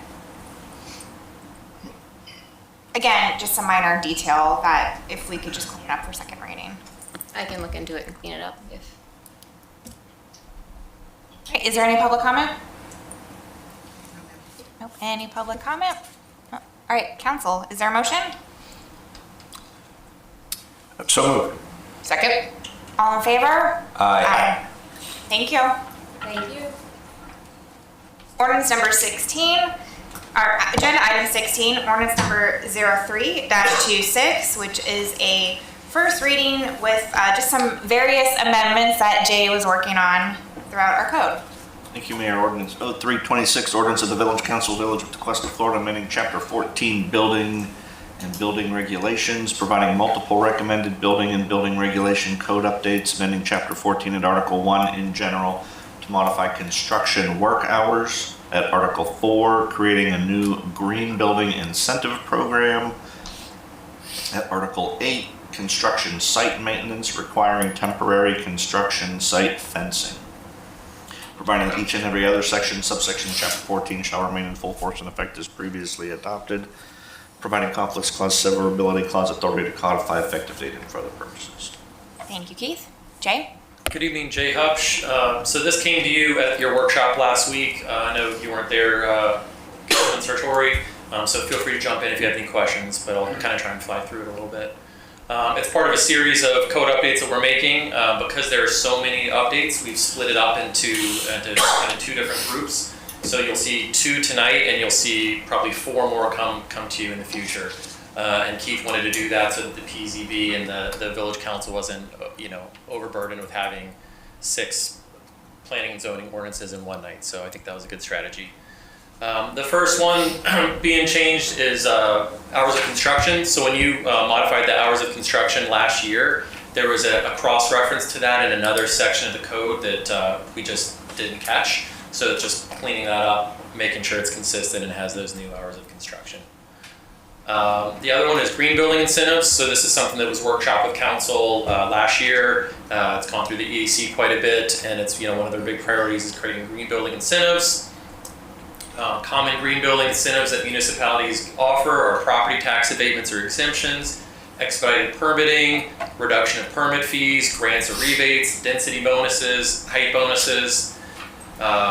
Based on what we've been able to kind of workshop, we feel like expedited permitting and inspections and reduction of permitting fees are the most feasible, and that density bonuses and height bonuses are a hard no to Cuesta. I think that's something that came up when we were doing the zoning overlays and just in general, right? We're pretty strong on protecting that. So the tools in our toolkit we're going forward with are expedited permitting and reduction of permitting fees. The building department has agreed to do expedited plan review and inspections for qualified green building projects. So what that means is if someone came in and with a green building project, they get priority review, they get priority building inspections. So it's just a little bit of a carrot that we can kind of offer to them.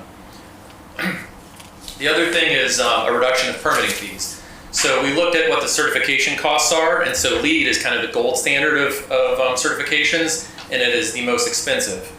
And the other ones are not quite as expensive. And so because of that, we're creating a permitting kind of a tiered system. So if you're going for the high end, which is LEED and LEED Platinum, you get a 10% permit reduction. If you go for LEED Gold, it'd be 7.5 and so on.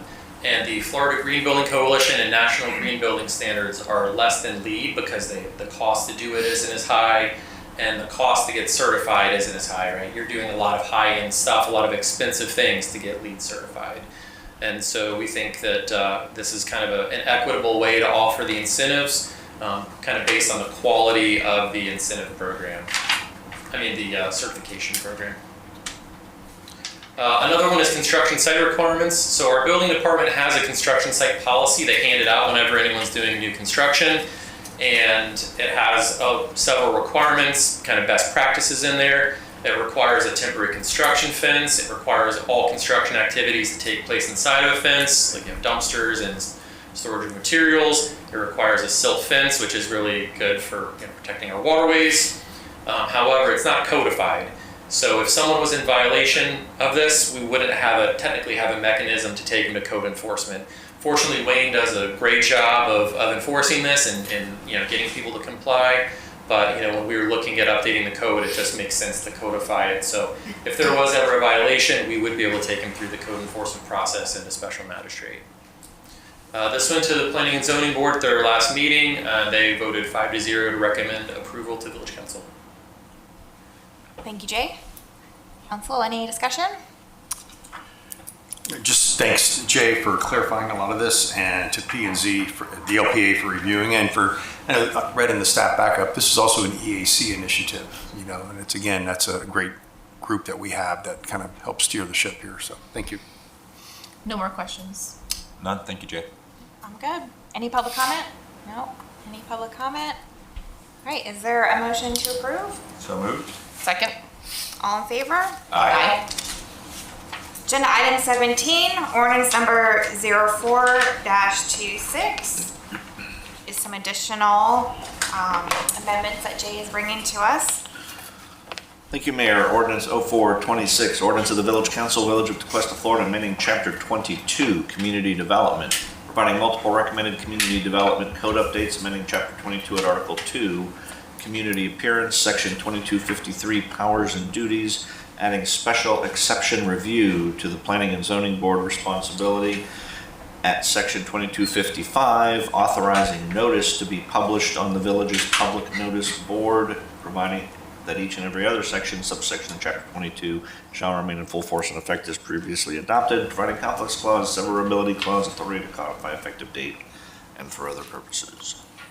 Thank you, Keith. Jay? Good evening, Jay Hupsch again. So ordinance 0426, this one will be even shorter than the last one. Similar thing, code updates. It's in a different ordinance because it's in different chapters, and so we're breaking up the ordinances by chapter. The first one is just clarifying in the code that we're able to provide public notice in the Palm Beach County Public Notice Portal. So this was done recently. The state adopted a law that you can publish public notice in an online portal rather than in a newspaper. It's actually a great thing. It saves us a lot of money, saves a lot of time, and it actually gets the word out better to the community. So there's updates here just to note that we can publish notice in this portal in lieu of the newspaper.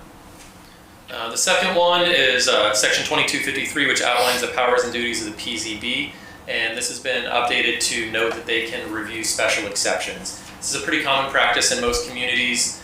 Special exceptions typically run side by side with the site plan, and so since site plans go to the Planning and Zoning Board for recommendation, it's kind of natural to have them go to the PZB as well. I know the PZB members oftentimes are always kind of wondering, well, why are we only looking at the site plan? Why can't we, offer any input on the special exception? So this will just bring us, into consistency with general practice. And we did note though that the PZB would not look at the expedited review of the expedited special exception that we added in the zoning overlays. So that would be for the formula businesses. So if there's a tenant change out, remember we created that quick process. And so because that's a 30-day turnaround, there's really not an opportunity to take them to PZB. So PZB understood that and they're good with it. And as noted, PZB was okay with everything, voted 5-0 to recommend approval to council. Thank you, Jay. Council, any comments or questions? Nothing new since the workshop. Thank you, Jay. Any comment cards? No? Any public comment? All right, is there a motion to approve? So move. Second. All in favor? Aye. Sure. And as a reminder, agenda item 18 was removed from the agenda tonight. So on to 19, consider approval of inland grading proposal for swale rehab. Good evening, Mayor, Vice Mayor, Council. Allison Berg, Utilities Director.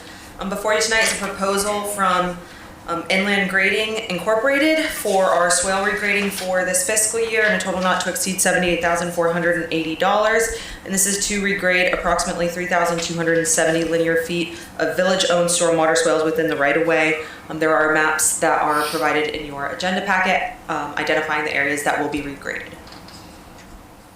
Thank you. Any comments or questions? No, none. Thank you, Allison.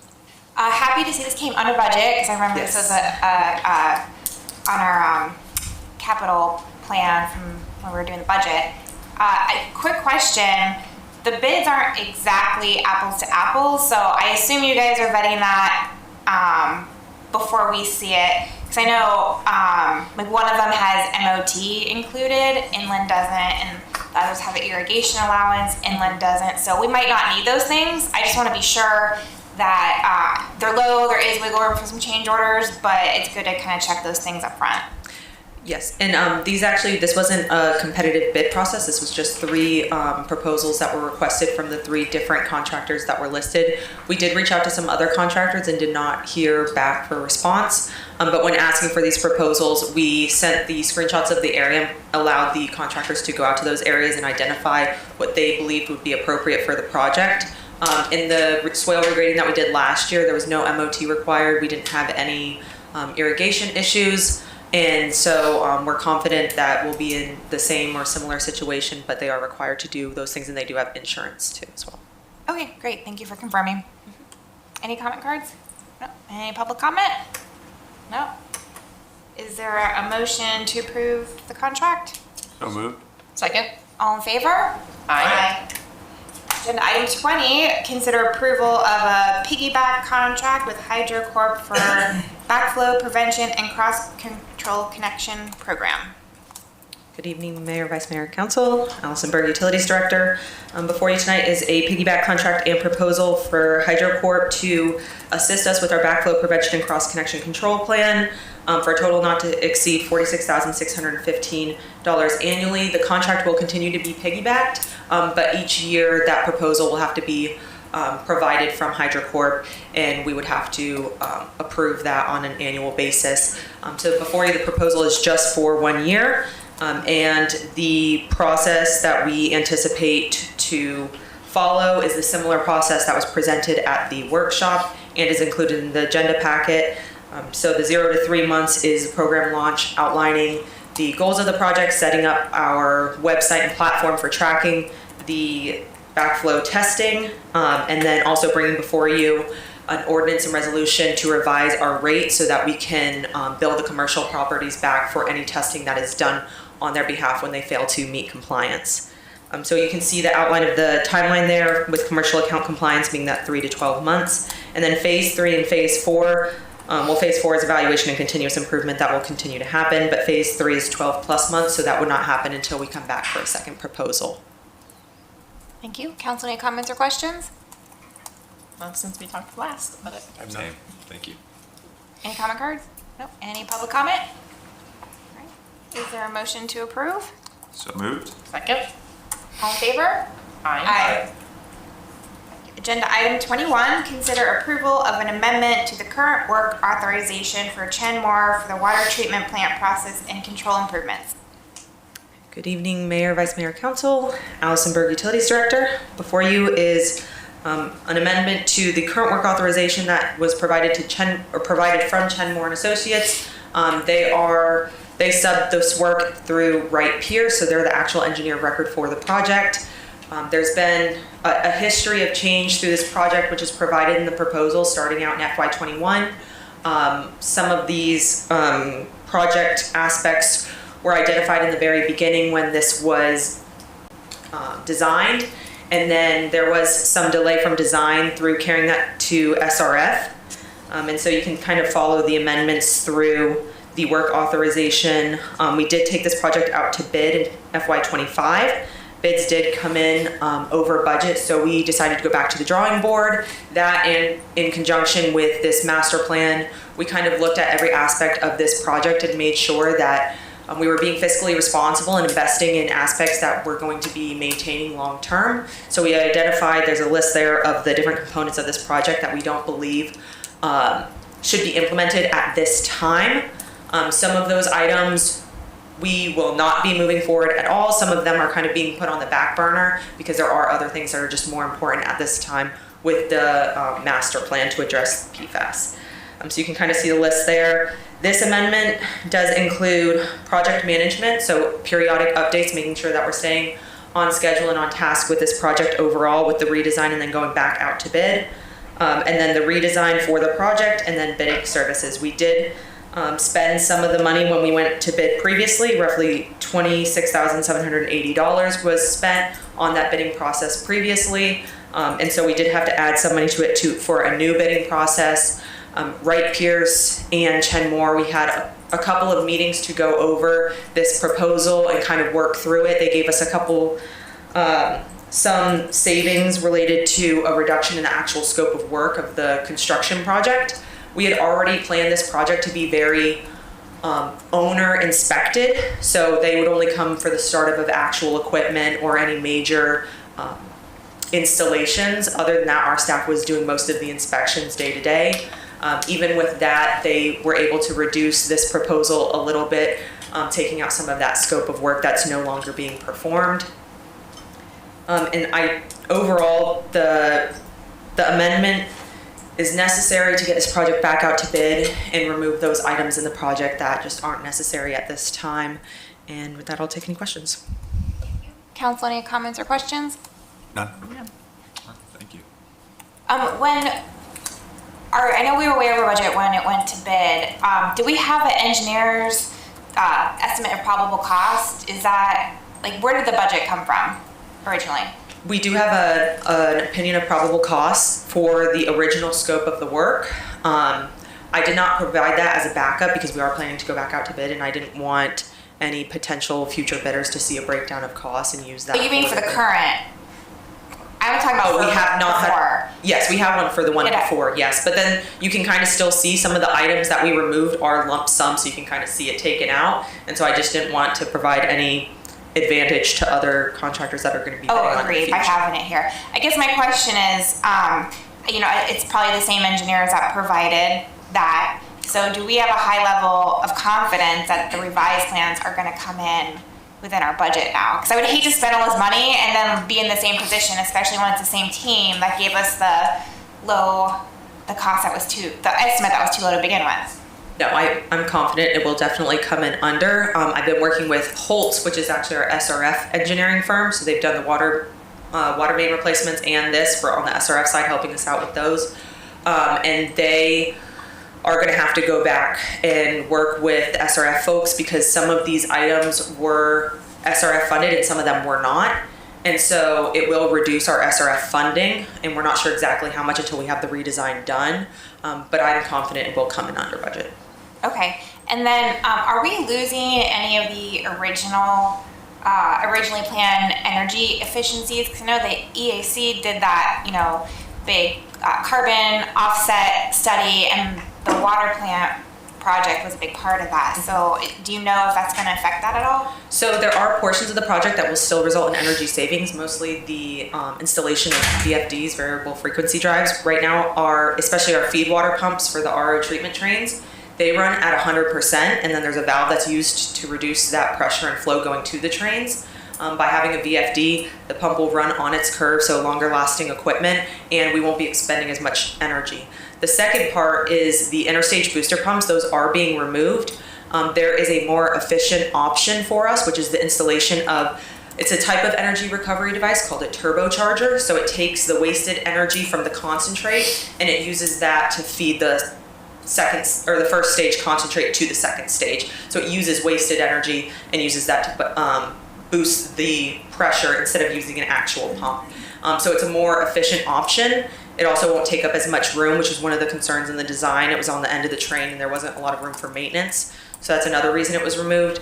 The turbochargers, we are working with the town of Jupiter. They have a big upgrade project for their RO plant where they have 9 turbochargers plus 2 rebuild kits. We are looking at purchasing those from them at a very reduced cost. They still run great. They're only upgrading theirs for a higher feed pressure expectation as their salinity increases. So we'll take all 9 of those for our 3 trains, so we'll have backups as well, and we'll install those. There will be some piping modification that will be required for that project, but once we install those, there will be astronomical energy savings that will provide us repayment plus funds for new ones once we need them. Okay, yeah, I want to make sure, because I know not only the carbon offset project that the EAC did, but I know we've been planning, Jeremy would have it, before you were here, the energy savings from just the utility bill that we would realize. So it sounds like that's still gonna be the case. Okay, great, thank you. Any comment cards? Any public comment? Nope. Is there a motion to approve? So moved. Second. All in favor? Aye. Agenda item 22, consider approval of Holt Consulting work authorization for water main number 3 in Jupiter in the Pines. Good evening, Mayor, Vice Mayor, Council. Allison Berg, Utilities Director. Before you is a proposal from Holtz Consulting for the completion of our design for Water Main 3, Jupiter in the Pines South. This project had reached 60% design previously. It kind of was put on pause, I believe, to complete and get out to bid and construct Water Main 1 and 2. With those projects now moving forward through the process with completion and selection of contractor, we've been working on our capital plan for the next 5 years and then 25 years after that, and trying to make sure that we have a really, really good roadmap for what the future is going to look like and how we're going to get all of these projects done. And one thing that was identified was the time necessary to take a project and get it through the SRF funding process and secure those fundings and get an agreement and then take it through construction. Water Main 3, with being 60% design, makes the most sense to continue that process. And so we propose completing it this fiscal year. The reason why it's on as new business, even though it's under $75,000, is because it was not budgeted for this year. There are funds available to complete this project and get the design completed and get it done in time. It has to be done by May, the design has to, so that we can get it on the August SRF request for inclusion meeting to secure that funding. for next year, and then hopefully get the project award and under construction by FY '28. So that's why I'm bringing it to you now instead of just waiting for the new fiscal years to try to get that process going and get it on a good timeline. Thank you. Any questions, council? No. Thank you. No, any public comment? Is there a motion to approve? So moved. Second. All in favor? Aye. More, Allison? More. I mean, I think I said it last meeting. You're like half the agenda usually. So I hope you have coffee before our meeting. I do every single time. Agenda item 23, first hearing to consider approval of the First Amendment to the Development Agreement for the Reserve. So before you, good evening, Mayor, Vice Mayor, Council, Allison Berg, Utilities Director. Before you tonight is the first addendum to the developer agreement for the reserve at Tequesta. This agreement was good for 5 years. And trying to be ahead of the game, the Royal Tequesta LLC actually reached out to us about this agreement and how to move forward in the process with getting an amendment. So that is why it's before you tonight. There are no changes in the development agreement that are proposed, just the extension of the agreement. Thank you. Council, any comments or questions? Yes.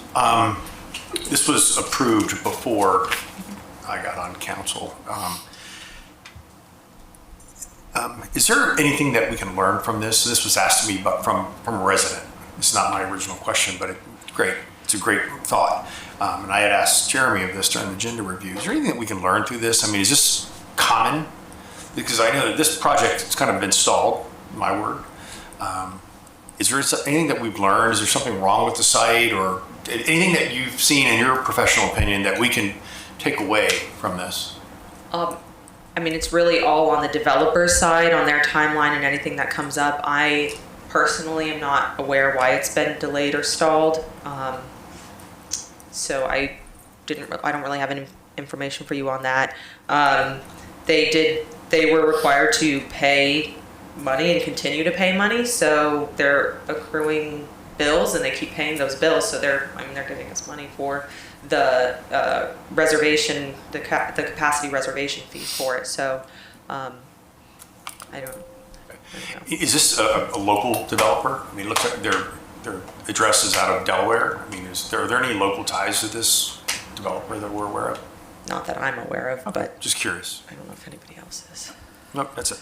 So I don't know, maybe, Jeremy, could you get an update on maybe construction status? Because I did have that question. Do we have any idea when the completion was? I did ask prior to the meeting if, I know the site plans expire after a certain amount of time, but they've had active permits. So my hunch was the site plan's probably still valid since they've had active permits, and that was the case. The manager confirmed, but for a site plan overall, what is usually the standard timeline for that? Or does it vary per site plan on when they would expire if there's no activity? No. 12 months? Or 12 months for development orders. Oh, only 1 year. Okay, so yeah, maybe give us an update because I had the same exact questions. Any other comments or questions? No. None beyond that. Okay, any comment cards, any public comment? Is there a motion to approve? So moved. Second. All in favor? Aye. Agenda item 24, consider approval of change order number 2 for water main number 1 to Tequesta Drive. Good evening, Mayor, Vice Mayor, Council. Allison Berg, Utilities Director. Before you tonight is change order number 2 for water main 1 to Tequesta Drive water main replacement, authorizing additional contract time, specifically being 85 calendar days for substantial completion and 82 calendar days for final completion. The request for this extension comes from the basis of the contractor's experience. I think the predominant issue is that this project was designed 4 years ago, and in that 4-year time, there's been a lot of directional drills down to Tequesta Drive, a lot more conflicts that the contractor has had to deal with, extra material, extra time to excavate, extra time for potholing and coming up with creative ways to work through those conflicts or work around those conflicts. 2 of the major conflicts were Riverside Drive and then Seabrook. Specifically on Seabrook, I believe this area took roughly 3 weeks, and they're still working through that issue now with, there's a large stormwater drain and then a lot of electrical that runs through that corridor. There were pedestrian crosswalk signal electrical that was installed under the road there, right where they were supposed to be open cutting the road and installing the main. And so they have found a creative way to avoid those conflicts while also reducing the impact to residents. Overall, the contractor has been great to work with. I was walking with their superintendent today down to Cuesta Drive, and he was telling me all the names and jobs of all of the residents that he talks to. So they've been very hands-on with our residents. As a result of this time extension, we would have incurred additional costs for our engineering firm to be on site and do the inspections.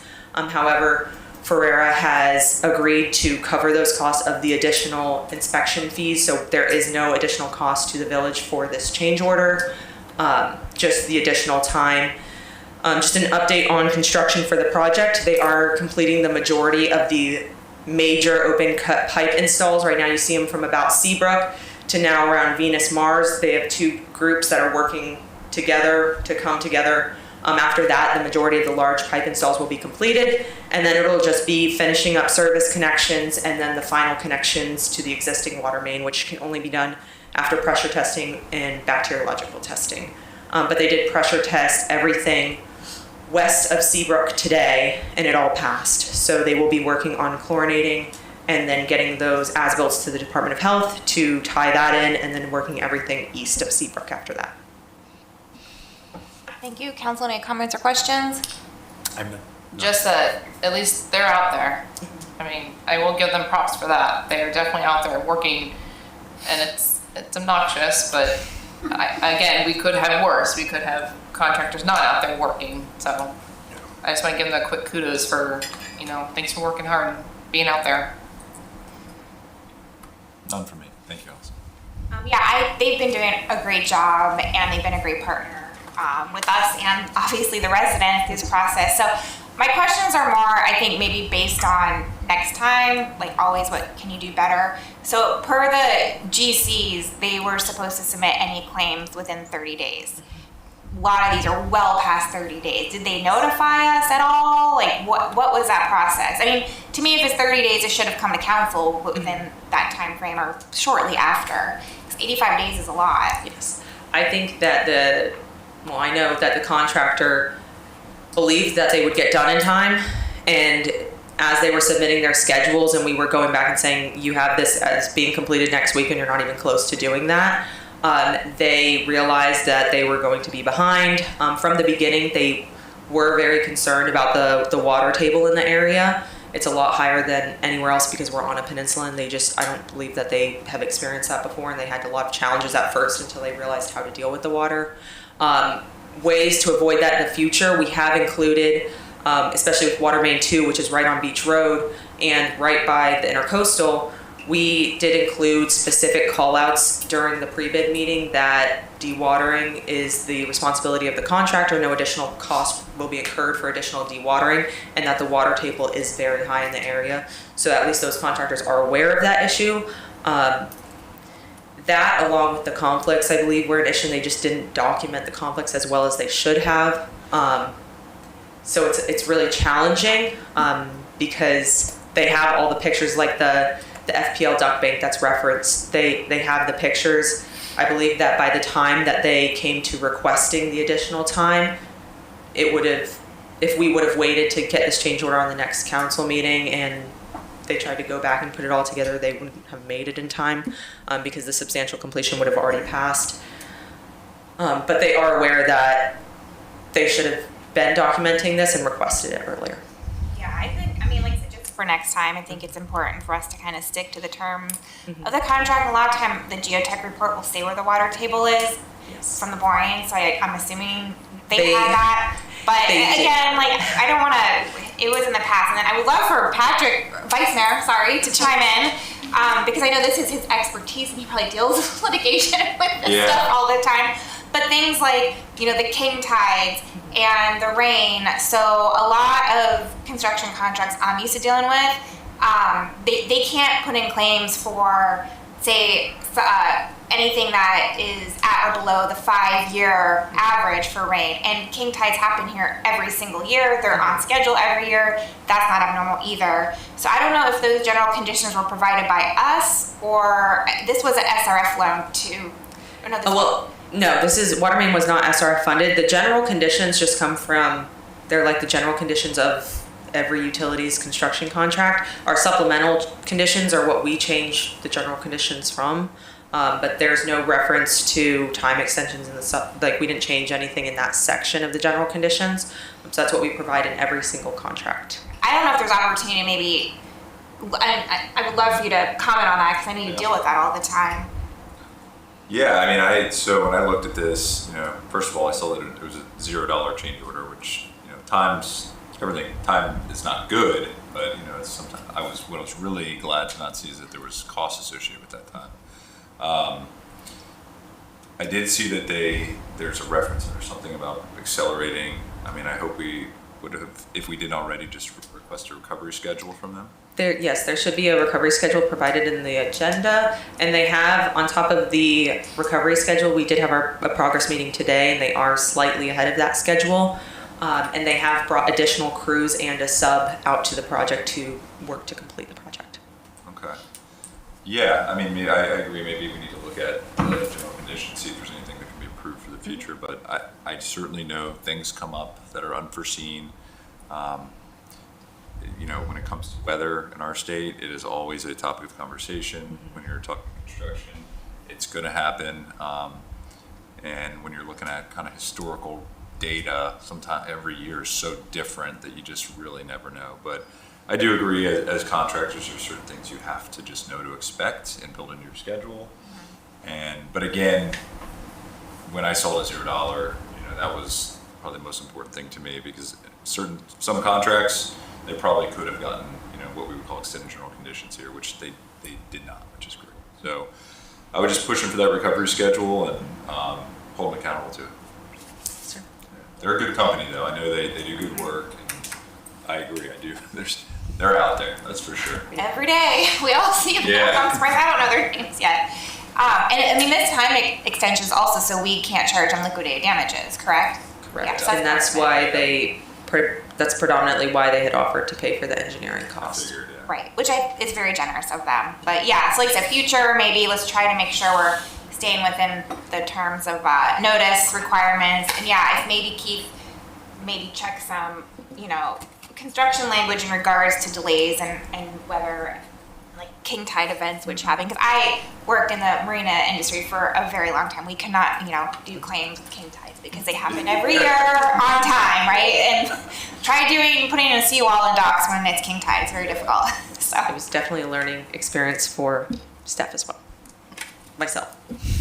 Thank you. Any comment cards? No. Any public comment? Is there a motion to approve? So moved. Second. All in favor? Aye. Thank you, Allison. You are relieved. Okay, the next and final item, 25, consider applicants to temporary fill vacant council seat 1. Laurie. Okay, during the last council meeting, council reached consensus to accept applications for interested individuals to possibly fill vacant seat council 1. The application process was out online from February 13th to March 2nd. We received 6 applicants, and all candidates reside in the village according to Palm Beach County Property Appraiser, and their water bills all show their name for the immediate year preceding the election or appointment for them. And also just to point out that this appointment will be until the next general election for the village, which will be March of 11th, 2027, as the Palm Beach County Supervisor of Elections does not allow municipal elections during their general election period. So each applicant is on here in order of how the applications were received, and they are all here except for Mr. French, as you know, was not able to make this evening due to prior engagements. So do you want me to call their names and they come up and introduce themselves and answer any, give a little summary? Sure, yeah, that'd be great. You can call up, tell us a little bit about yourself, why you're interested and want to join council, and then we'll allow council to ask each any questions. Thank you, Laurie. Okay, so since Mr. French is not here, the next applicant would be Marcia Nielsen.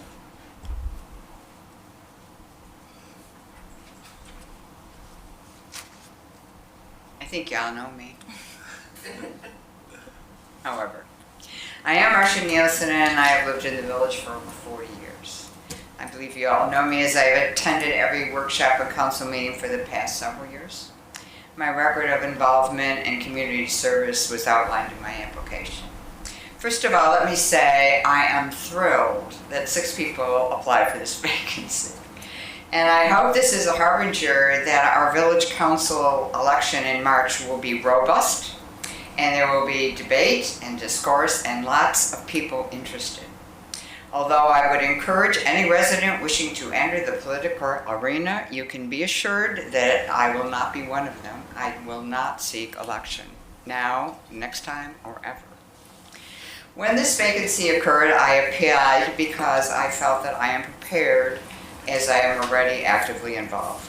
Before each meeting, as soon as the agenda is published, I scrutinize each item, and often, as you well know, I add my 2 cents. I write out my comments to stay within the 3-minute limit and articulate my views and opinions. Furthermore, because of our historical work for the last 8 years, Mrs. Watkins and I bring to the discussion past practices. At times, a historical perspective can prevent a recurrence of errors. The choice is, of course, yours, but I would point out that the last council had 3 members from Country Club and 2 from the other side of the river. I hope that you take this into consideration and maintain this distribution. Even though I have no doubt that each council member represents the whole of the village, and no matter what side of the river they live on, it is always beneficial to have an even balance. I'll answer any questions you have. Thank you, Marcia. Council, any questions? I have none. Thank you, No Marcia. questions. Thank you, Marcia. I'm gonna ask the same 2 questions of everyone, so sorry. You get it on the spot, the others will have a little time to think about it. Yeah. What do you think that village council and staff are currently doing well? What do I think? What do you think that the village council and staff are currently doing well? Like, you can give like the top 2 things that you think we're doing well. We're in this building Monday and Friday mornings, and we're kind of isolated, but everyone, the village, when you walk in this building, it's just like this, I don't know, friendly atmosphere, you know, like, hi, how you doing? You know, everybody is. I feel very comfortable in this building. I feel very comfortable standing here in front of you. I feel very comfortable going and saying hello to Jeremy or telling somebody that the copier is misplaced. I mean, all the staff has been great. I've been doing major projects at home with bathroom renovation and all kinds of things. Building's been great. Everyone's just wonderful.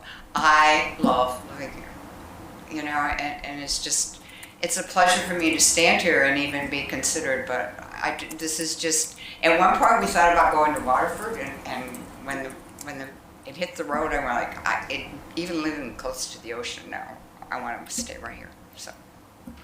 Okay, thank you.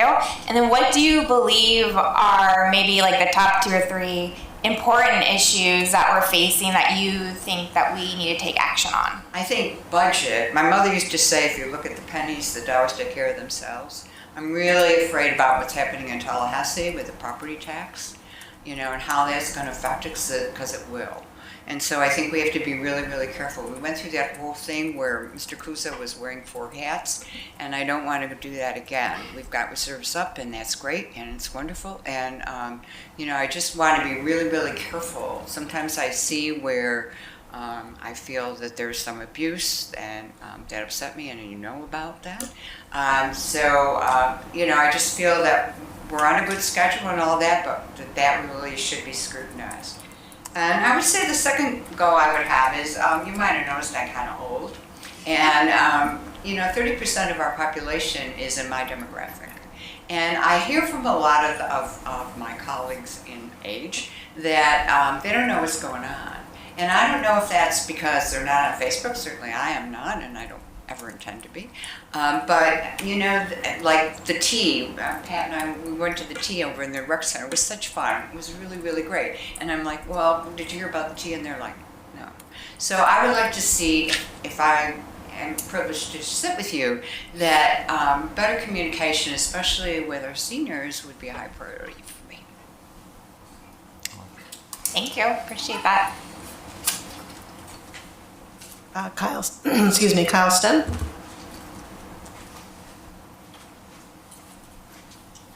Good evening, Council. It is good to be here again. Congratulations, Patrick and Mayor, Mr. Manager, and the attorney, and Rick. It's always good to be back up here again. So I'm thrilled to stand here in front of you. It was an invitation for a handful of people that asked me to come here and speak and apply. I think there's a couple things that are really important. All of you are friends, and I also want to give you the freedom as friends to know that if you don't select me, we'll still be friends. I think that's really important. The other thing too is this is something that I plan on doing for 1 year only. I got off the council for a reason to be with my family, and now I have 3 drivers practically, so that'll not as needed as much. But it is intended for me to just serve for the 1 year. I have no desire to seek for another election. A couple things about me. I know most of you know it, but born and raised in the area. Went to school and got a degree in public administration. Worked in the heavy construction industry, managing facilities. Ended up getting my Series 7s in securities license and managing investments for our clients in the area. Been on the council, served as vice mayor for three years. In fact, 8 years ago, I won my election on this day, which is kind of cool. So, serve on the board for the pension, both on the general employees and public safety. Currently on the board for the Tequesta Civic Association. Highly involved in the area. My business is here in the village of Tequesta. And happy to represent at any level when asked. Thank you, Council. Any questions? Ma'am? Oh, I'll ask the two. What do you think that Village Council and staff are doing well right now? So I think the council's done an incredible job of putting Tequesta on the map again. They've been extremely involved in more organizations outside of just the village of Tequesta, but involved locally in the county, locally in the state. And so I've been real impressed with that willingness to get out there and to serve and share all the good things that's happened in Tequesta. With regards to the staff, I've always said that staff is best. They have the caring heart. They serve with a caring heart. And I think they continue to do that. I think they've done a great job on the communication side. I think they've gotten involved in a lot of different avenues and continue to communicate across all different services, whether it's Instagram or Facebook or print or emails or the Friday newsletters and stuff that we get.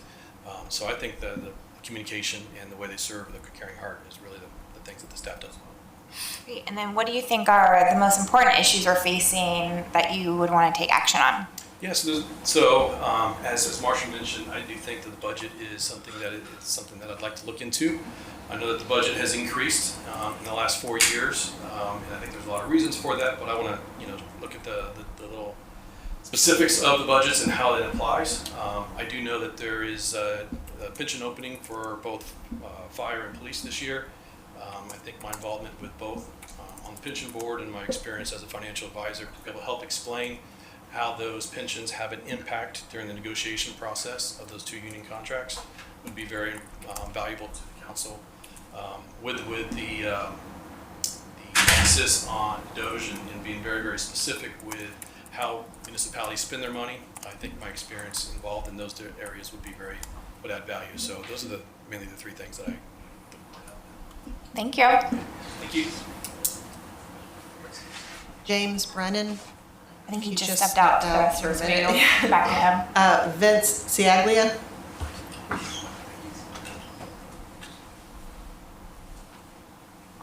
Good evening. I'm Vince Ciaglia. 4 of my children grew up in Tequesta. 5 of my grandchildren grew up in Tequesta. Only 2 of them live here now in the incorporated town. I've been retired for 25 years. Went back to work a few years ago because I got bored. I've got more time on my hands than I know what to do with. At the same time, I have no time. I work full-time from 4 in the morning till 4 in the afternoon right now in the construction industry. I think I can give something back to the town of 5 decades of experience in the business world. I know nothing about how to run a town. I've got time, experience, a willingness, and an energy that I think I could contribute to the community. pretty much it. Thank you. Council, any questions? No? Okay, so what do you think that the village council and staff are doing well right now? I don't have an opinion. Okay.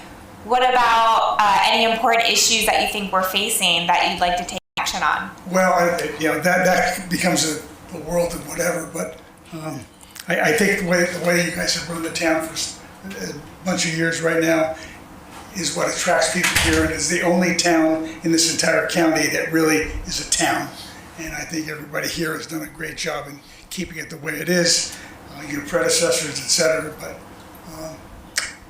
I'd like to just keep it going the way it is for as far as it can go. Great, thank you. Thank you. Thank you. Circle back to James Brennan. Yes. That's okay. Hi, my name is James Brennan, also known as JP. Me and my family, my small family, my wife Jamie, my son Madden, moved here about 3 years ago. But we have been coming down here for 12 to 15 years and have seen the growth and the development. And I mean, honestly, I wish I grew up down here. I also wish I bought my house, 10 years ago. But we've all been benefited from that. But I think as we lay down the roots here, we really want to be a part of the community even more so than we already are. So. Thank you. Council, any questions? Right, okay. So what do you think village council and staff are currently doing well? I think one of the best things that everyone is doing is managing the development in such a way that it's growing, but I think it still has and maintains some of the small roots that you want to see in a community like this. Okay. And then what do you think are the most important issues we're facing that you would want to take action on? Obviously, everyone keeps saying the budget, so I don't want to repeat that, but I think the budget obviously is extremely important, as well as, again, I think keeping that small town feel. I think I come from a place that is very similar, and having the mix of the growth as well as the maintenance of that feel is important. Okay, thank you. Thank you. And Mr. Mark Sapiri.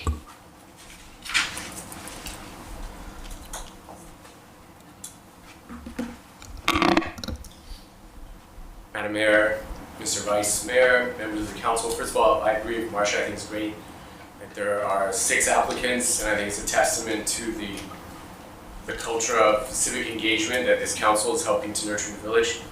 I'd like to spotlight 3 aspects of my application for your consideration.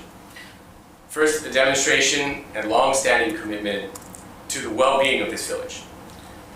Experience that is directly relevant to the decision-making duties of this council, and an interest in collaboration with the village to find the best solutions to protect this community as a home for the long term.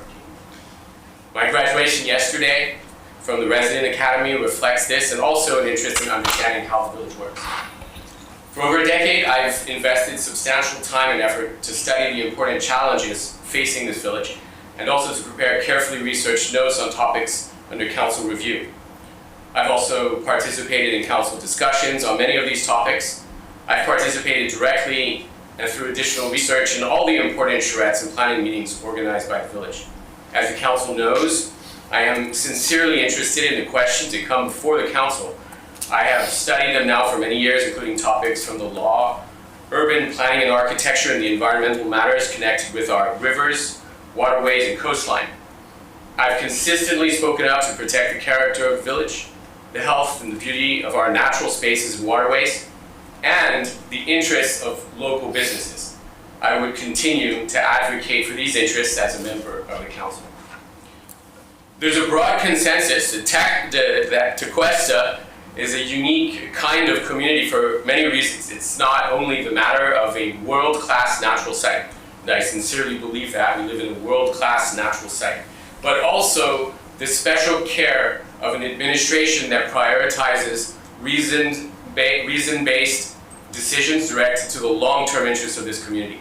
I've consistently advocated and defended this approach, and my Resident Academy experience confirms that this characteristic of the village is deeply valued by our residents. I was really surprised at that broad consensus among the residents. It was consistent with what I had known previously, but I also met many other people I didn't know, and they shared these views. Tequesta is a great place to live already, thanks to lots of decisions that the prior leaderships have made. But on this, there are 2 points that are important to notice. First, we are in a time of serious risks to small communities like Tequesta. Many small communities are being destroyed, and yet it is worthy and reasonable to preserve this small village as a small village. Second, with continued effort, we could make Tequesta not merely great, but even spectacular. And all of my contributions to the council and village discussions have been awarded to this purpose. And as a member of the council, this would be my priority, to protect and enhance the character of the village, a beautiful Florida coastal village, as a home for the long term. Thank you for your consideration. Thank you, Council. Anything you'd like to ask? Oh, ma'am. No, you kind of touched on both my questions, what you think we're doing well and what you think are important issues that we're facing. Anything else you'd like to add? Yeah, so I guess to be specific, I did touch a little bit on this, but I would add what I think that the village is doing really well, and I really value this, it's really important, is nurturing a culture, a practice of improvement, is trying to keep doing things better, looking for what our goals are, and noticing how we do things, examining the process, and finding a way to do things either more efficiently or noticing if things don't happen the way we would really like them to happen, we try to do that. And I think some of the questions, for example, this evening directed to how can we make sure that we're more timely with contract execution, that's the kind of thing, or looking at, look at this project, can we do something better here, what's going on? I think in everything, and the Resident Academy experience confirmed that, all of the departments are interested in that, from the safety departments to public works, and I think that's extremely valuable. It's an extremely valuable culture. And the second thing that's critical to that and connected with it is departments and administration that listen to the residents, notice this is what's important, and are receptive to that. And I think that that's great. I think you're really seeing, for example, the early comments this evening, the building of a unique civic culture that's extremely valuable. And if I may, to your second question, because I think it's supremely important, what do we have to watch out for? I mean, the reality is there's a persistent threat to small communities, especially in the village. Everywhere in Florida, we see this as a big threat. You see big projects coming in, and they even pitch themselves as transformational development.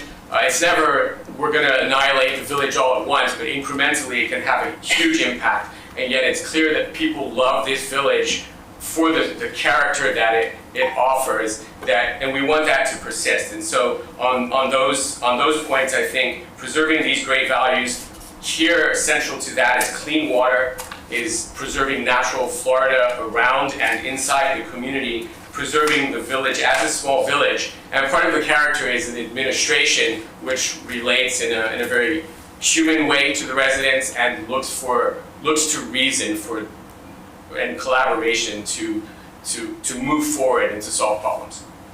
Great, thank you. Sure. All right, so we've heard from the five that are here, so I'll open up for council discussion. I guess I'll start. Thank you to all 6 of you. I only had the pleasure of really knowing 4 of you. So to Mr. Brennan and Mr. Saglia, thank you so much for your time and your interest in this. Every decision that we make up here, I believe, is really, we have to look at it through the lens of the health, the well-being, and the safety of our residents. What makes this, and that's how I approach these things. But tonight's decision, really we're making a decision about an individual, which is a lot different than a policy. As I said, I had the privilege of calling 4 people on this, a friend or an acquaintance that I've known, because I've never met the other 2. I also believe that we have not had the unfortunate circumstance of why we're here tonight, that we had a candidate that was duly elected unopposed, and she unfortunately moved outside of the village. And I think because of that, people were looking for change, and the public was expecting a change. And if Mr. French was here, I would tell him that his time, I wish he would have run. We'd have a great continuing council. But I think the public is expecting a new face. And I'm going to follow through with that. That's how I see this process. The candidates that are here that remain,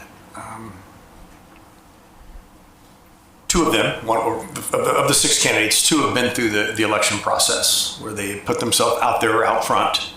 They, be it timing, some of you have not had the opportunity to, maybe it was personal commitments or time commitments, you haven't had the ability to do that, to run for council or, go out and get the signatures, knock on a door and find out really what somebody wants. And then to ask you face to face, what is it that you believe in? Why do you think that you should be the best person? And I think that that's something that I value, having gone through that. I've been unopposed and I've been through one of the most bruising campaigns the Village of Quest has ever seen. So I know what it's like to be spoken to. I know what it's like to be talked about. I know what it's like to be sitting up here in this dais and have somebody attack you and your character for something that's not true or that people just don't understand or never took the time to understand. So where I'm leading on this is that Mr. French and Mr. Stone are the 2 that have gone through this process, again, be it for time, opportunity, or desire. And I'm going to go between the 2 of them. And as I had said at the beginning of my comments, I think people are looking for a change, and we're expecting change with Ms. Kinnebrew, who unfortunately moved out of the village. But with that, I am going to support Mr. Stone for this position. Our strategic plan meeting that comes up in April, that's public, anyone can come in here and sit with us all day, correct? Okay. It is a long meeting. It starts in the morning and we go to about 2 p.m., sometimes a little earlier.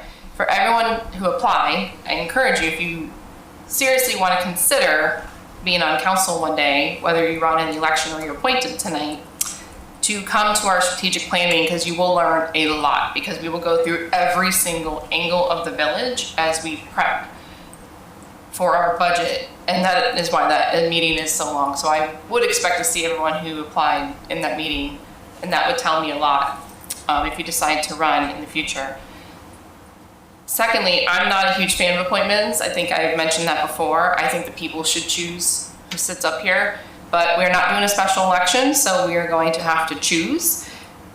It is a person, like you said, and unfortunately we have to make that choice. I have gone back and forth between a couple of names, and I'm trying to consider the fairness, if that's the right way to say it, on behalf of the people. I have looked at what we have on council currently and all of our backgrounds and niches and our involvements across the village, like it was mentioned from one of our candidates, not only our location where we live, but our involvement on different degrees. Some have kids who are young, some are older, some work in industries. So I'm toying between Marcia Nielsen and Kyle Stone. Also because those 2 candidates also voiced that they do not really necessarily plan to run for this seat when it comes up for filing. And I can really appreciate that they are interested in just kind of stepping in and helping us out. They are up to date on how the village functions, our policies, our codes, sunshine law. Mrs. Nielsen, for me, holds a little more neutral. And the fact that she has physically been at every meeting and public comments on nearly every single agenda item. So I know that she's very up to date on everything and every angle that we're working on. However, Mr. Stone also is very knowledgeable in something that will be coming up soon, such as negotiations, and his background in public administration. So I'm going between the 2 of those, and I'll leave it at that for now. Thank you. Yep. Thanks, Eric. So yeah, I really want to say thank you to all the applicants. I think it's awesome. We had 6 applicants, and I do agree. Hopefully that shows that's a telling sign of what's to come. Hopefully we'll have a lot of interest in the coming elections. So for me, and I do believe, looking at all the resumes and knowing several of the applicants personally, I do believe that all the applicants are highly qualified for the duty, and I do believe would do a great job filling the seat. So for me, it came down to several factors. I do think, and I think we are all up here and as a village extremely blessed to have a council that is very, I think we see eye to eye with each other, we respect each other,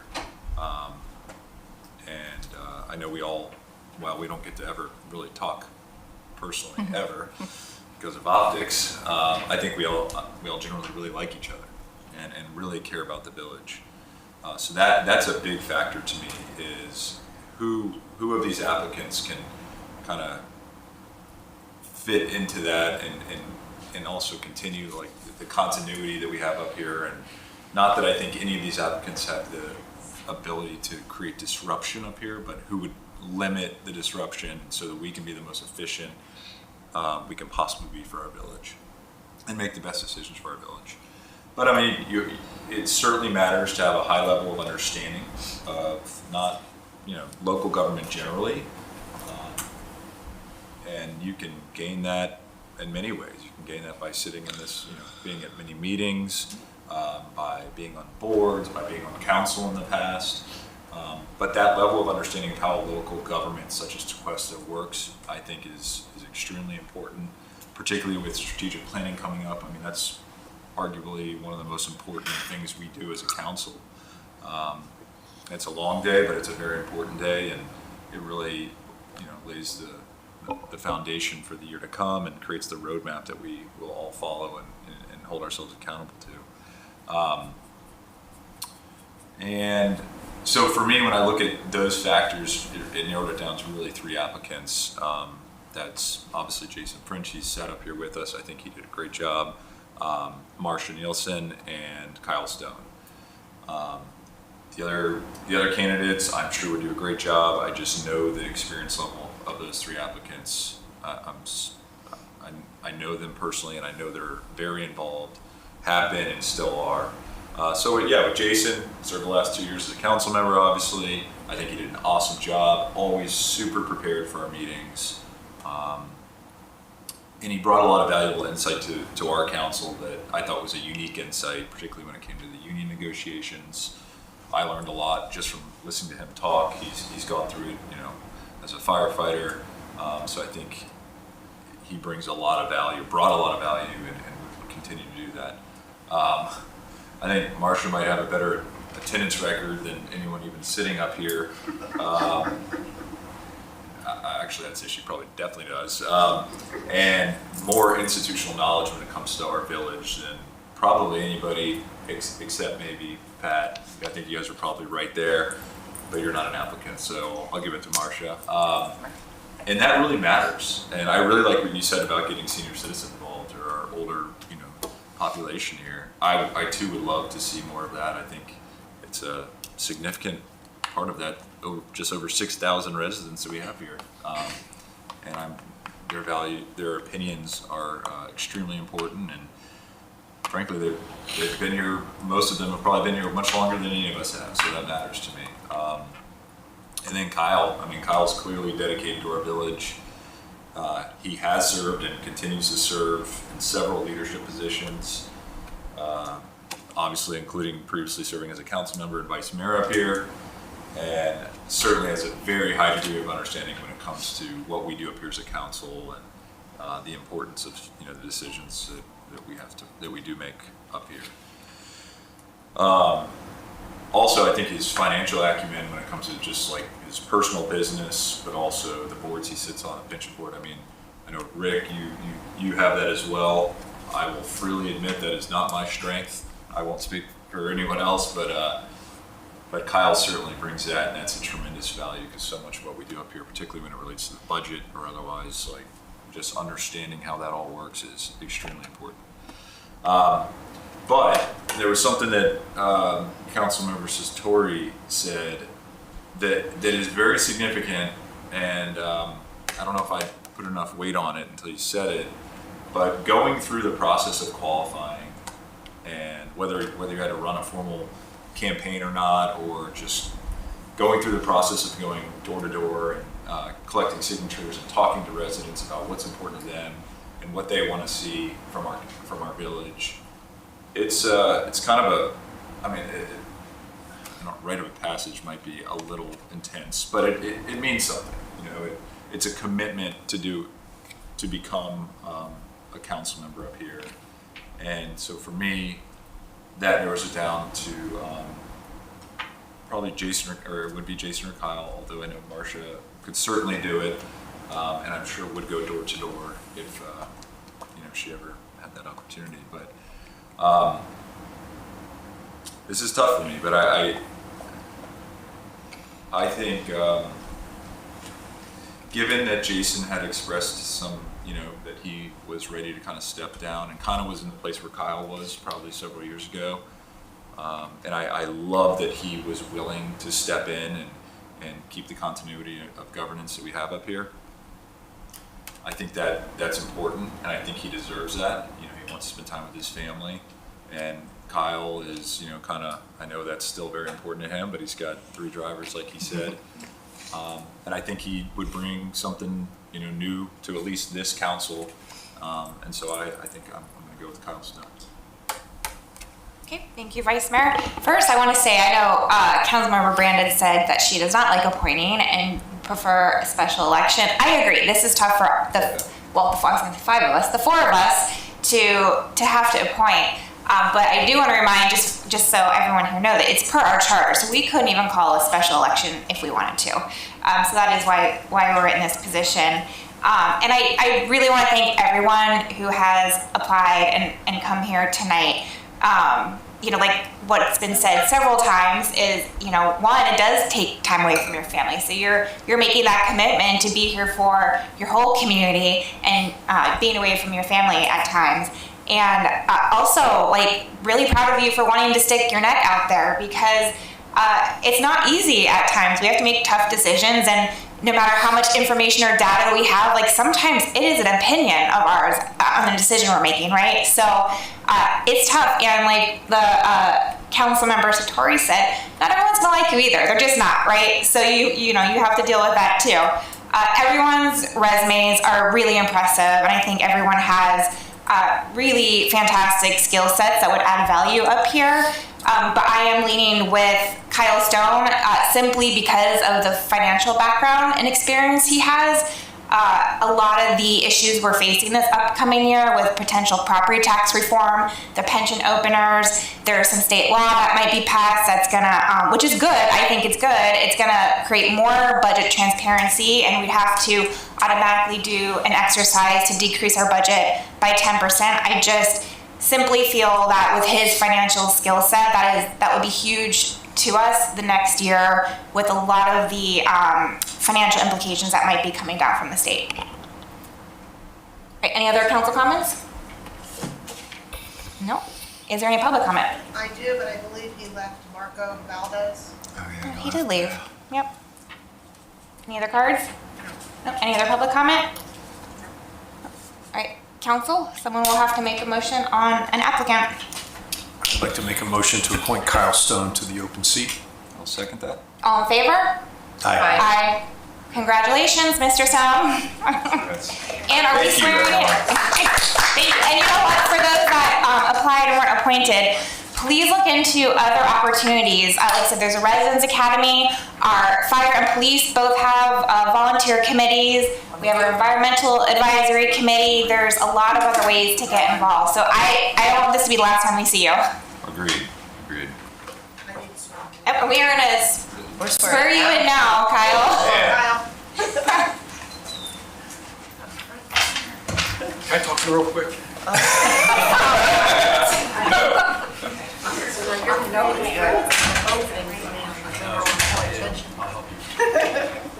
So if you can raise your right hand and repeat after me. I state your name. I, Kyle Stone, Do solemnly swear do solemnly swear that I will support, protect, and defend that I will support, protect, and defend the Constitution the Constitution and government of the United States and government of the United States and of the state of Florida and of the state of Florida against all enemies, against all enemies, domestic or foreign, domestic or foreign, and that I will bear true faith, and that I'll bear true faith, loyalty, and allegiance loyalty, and to allegiance the same, to the same, and that I am entitled to hold office and that I'm entitled to hold office under the Constitution, under the Constitution, and that I will faithfully perform and that I'll faithfully perform all the duties of council member, of council member, which I am about to enter. which I'm about to enter.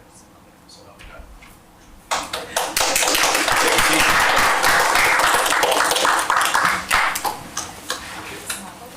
Why don't you come up here and you Sit can up here. part of the motion to Final adjourn. You remember how to make motions? I know how to adjourn meetings. The last item, are there any other matters, council? No. Nope. I have none. I have none. No. I have 4. You're right. I'm joking. You came prepared. All right, I do not either, so is there a motion to adjourn? So moved. Second. All in favor? Aye.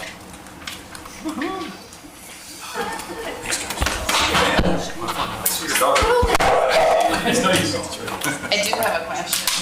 It has nothing to do with the quest, so don't worry. Who does she drive that little gray truck? No idea. You drive that? I love that little gray truck. My grandfather's. He has like this little, like adorable vintage IT. I thought for sure you would be driving that little gray truck. It was my grandfather. Oh my god, I love that. So when the letters, I swear. Is it like a family member? Yeah.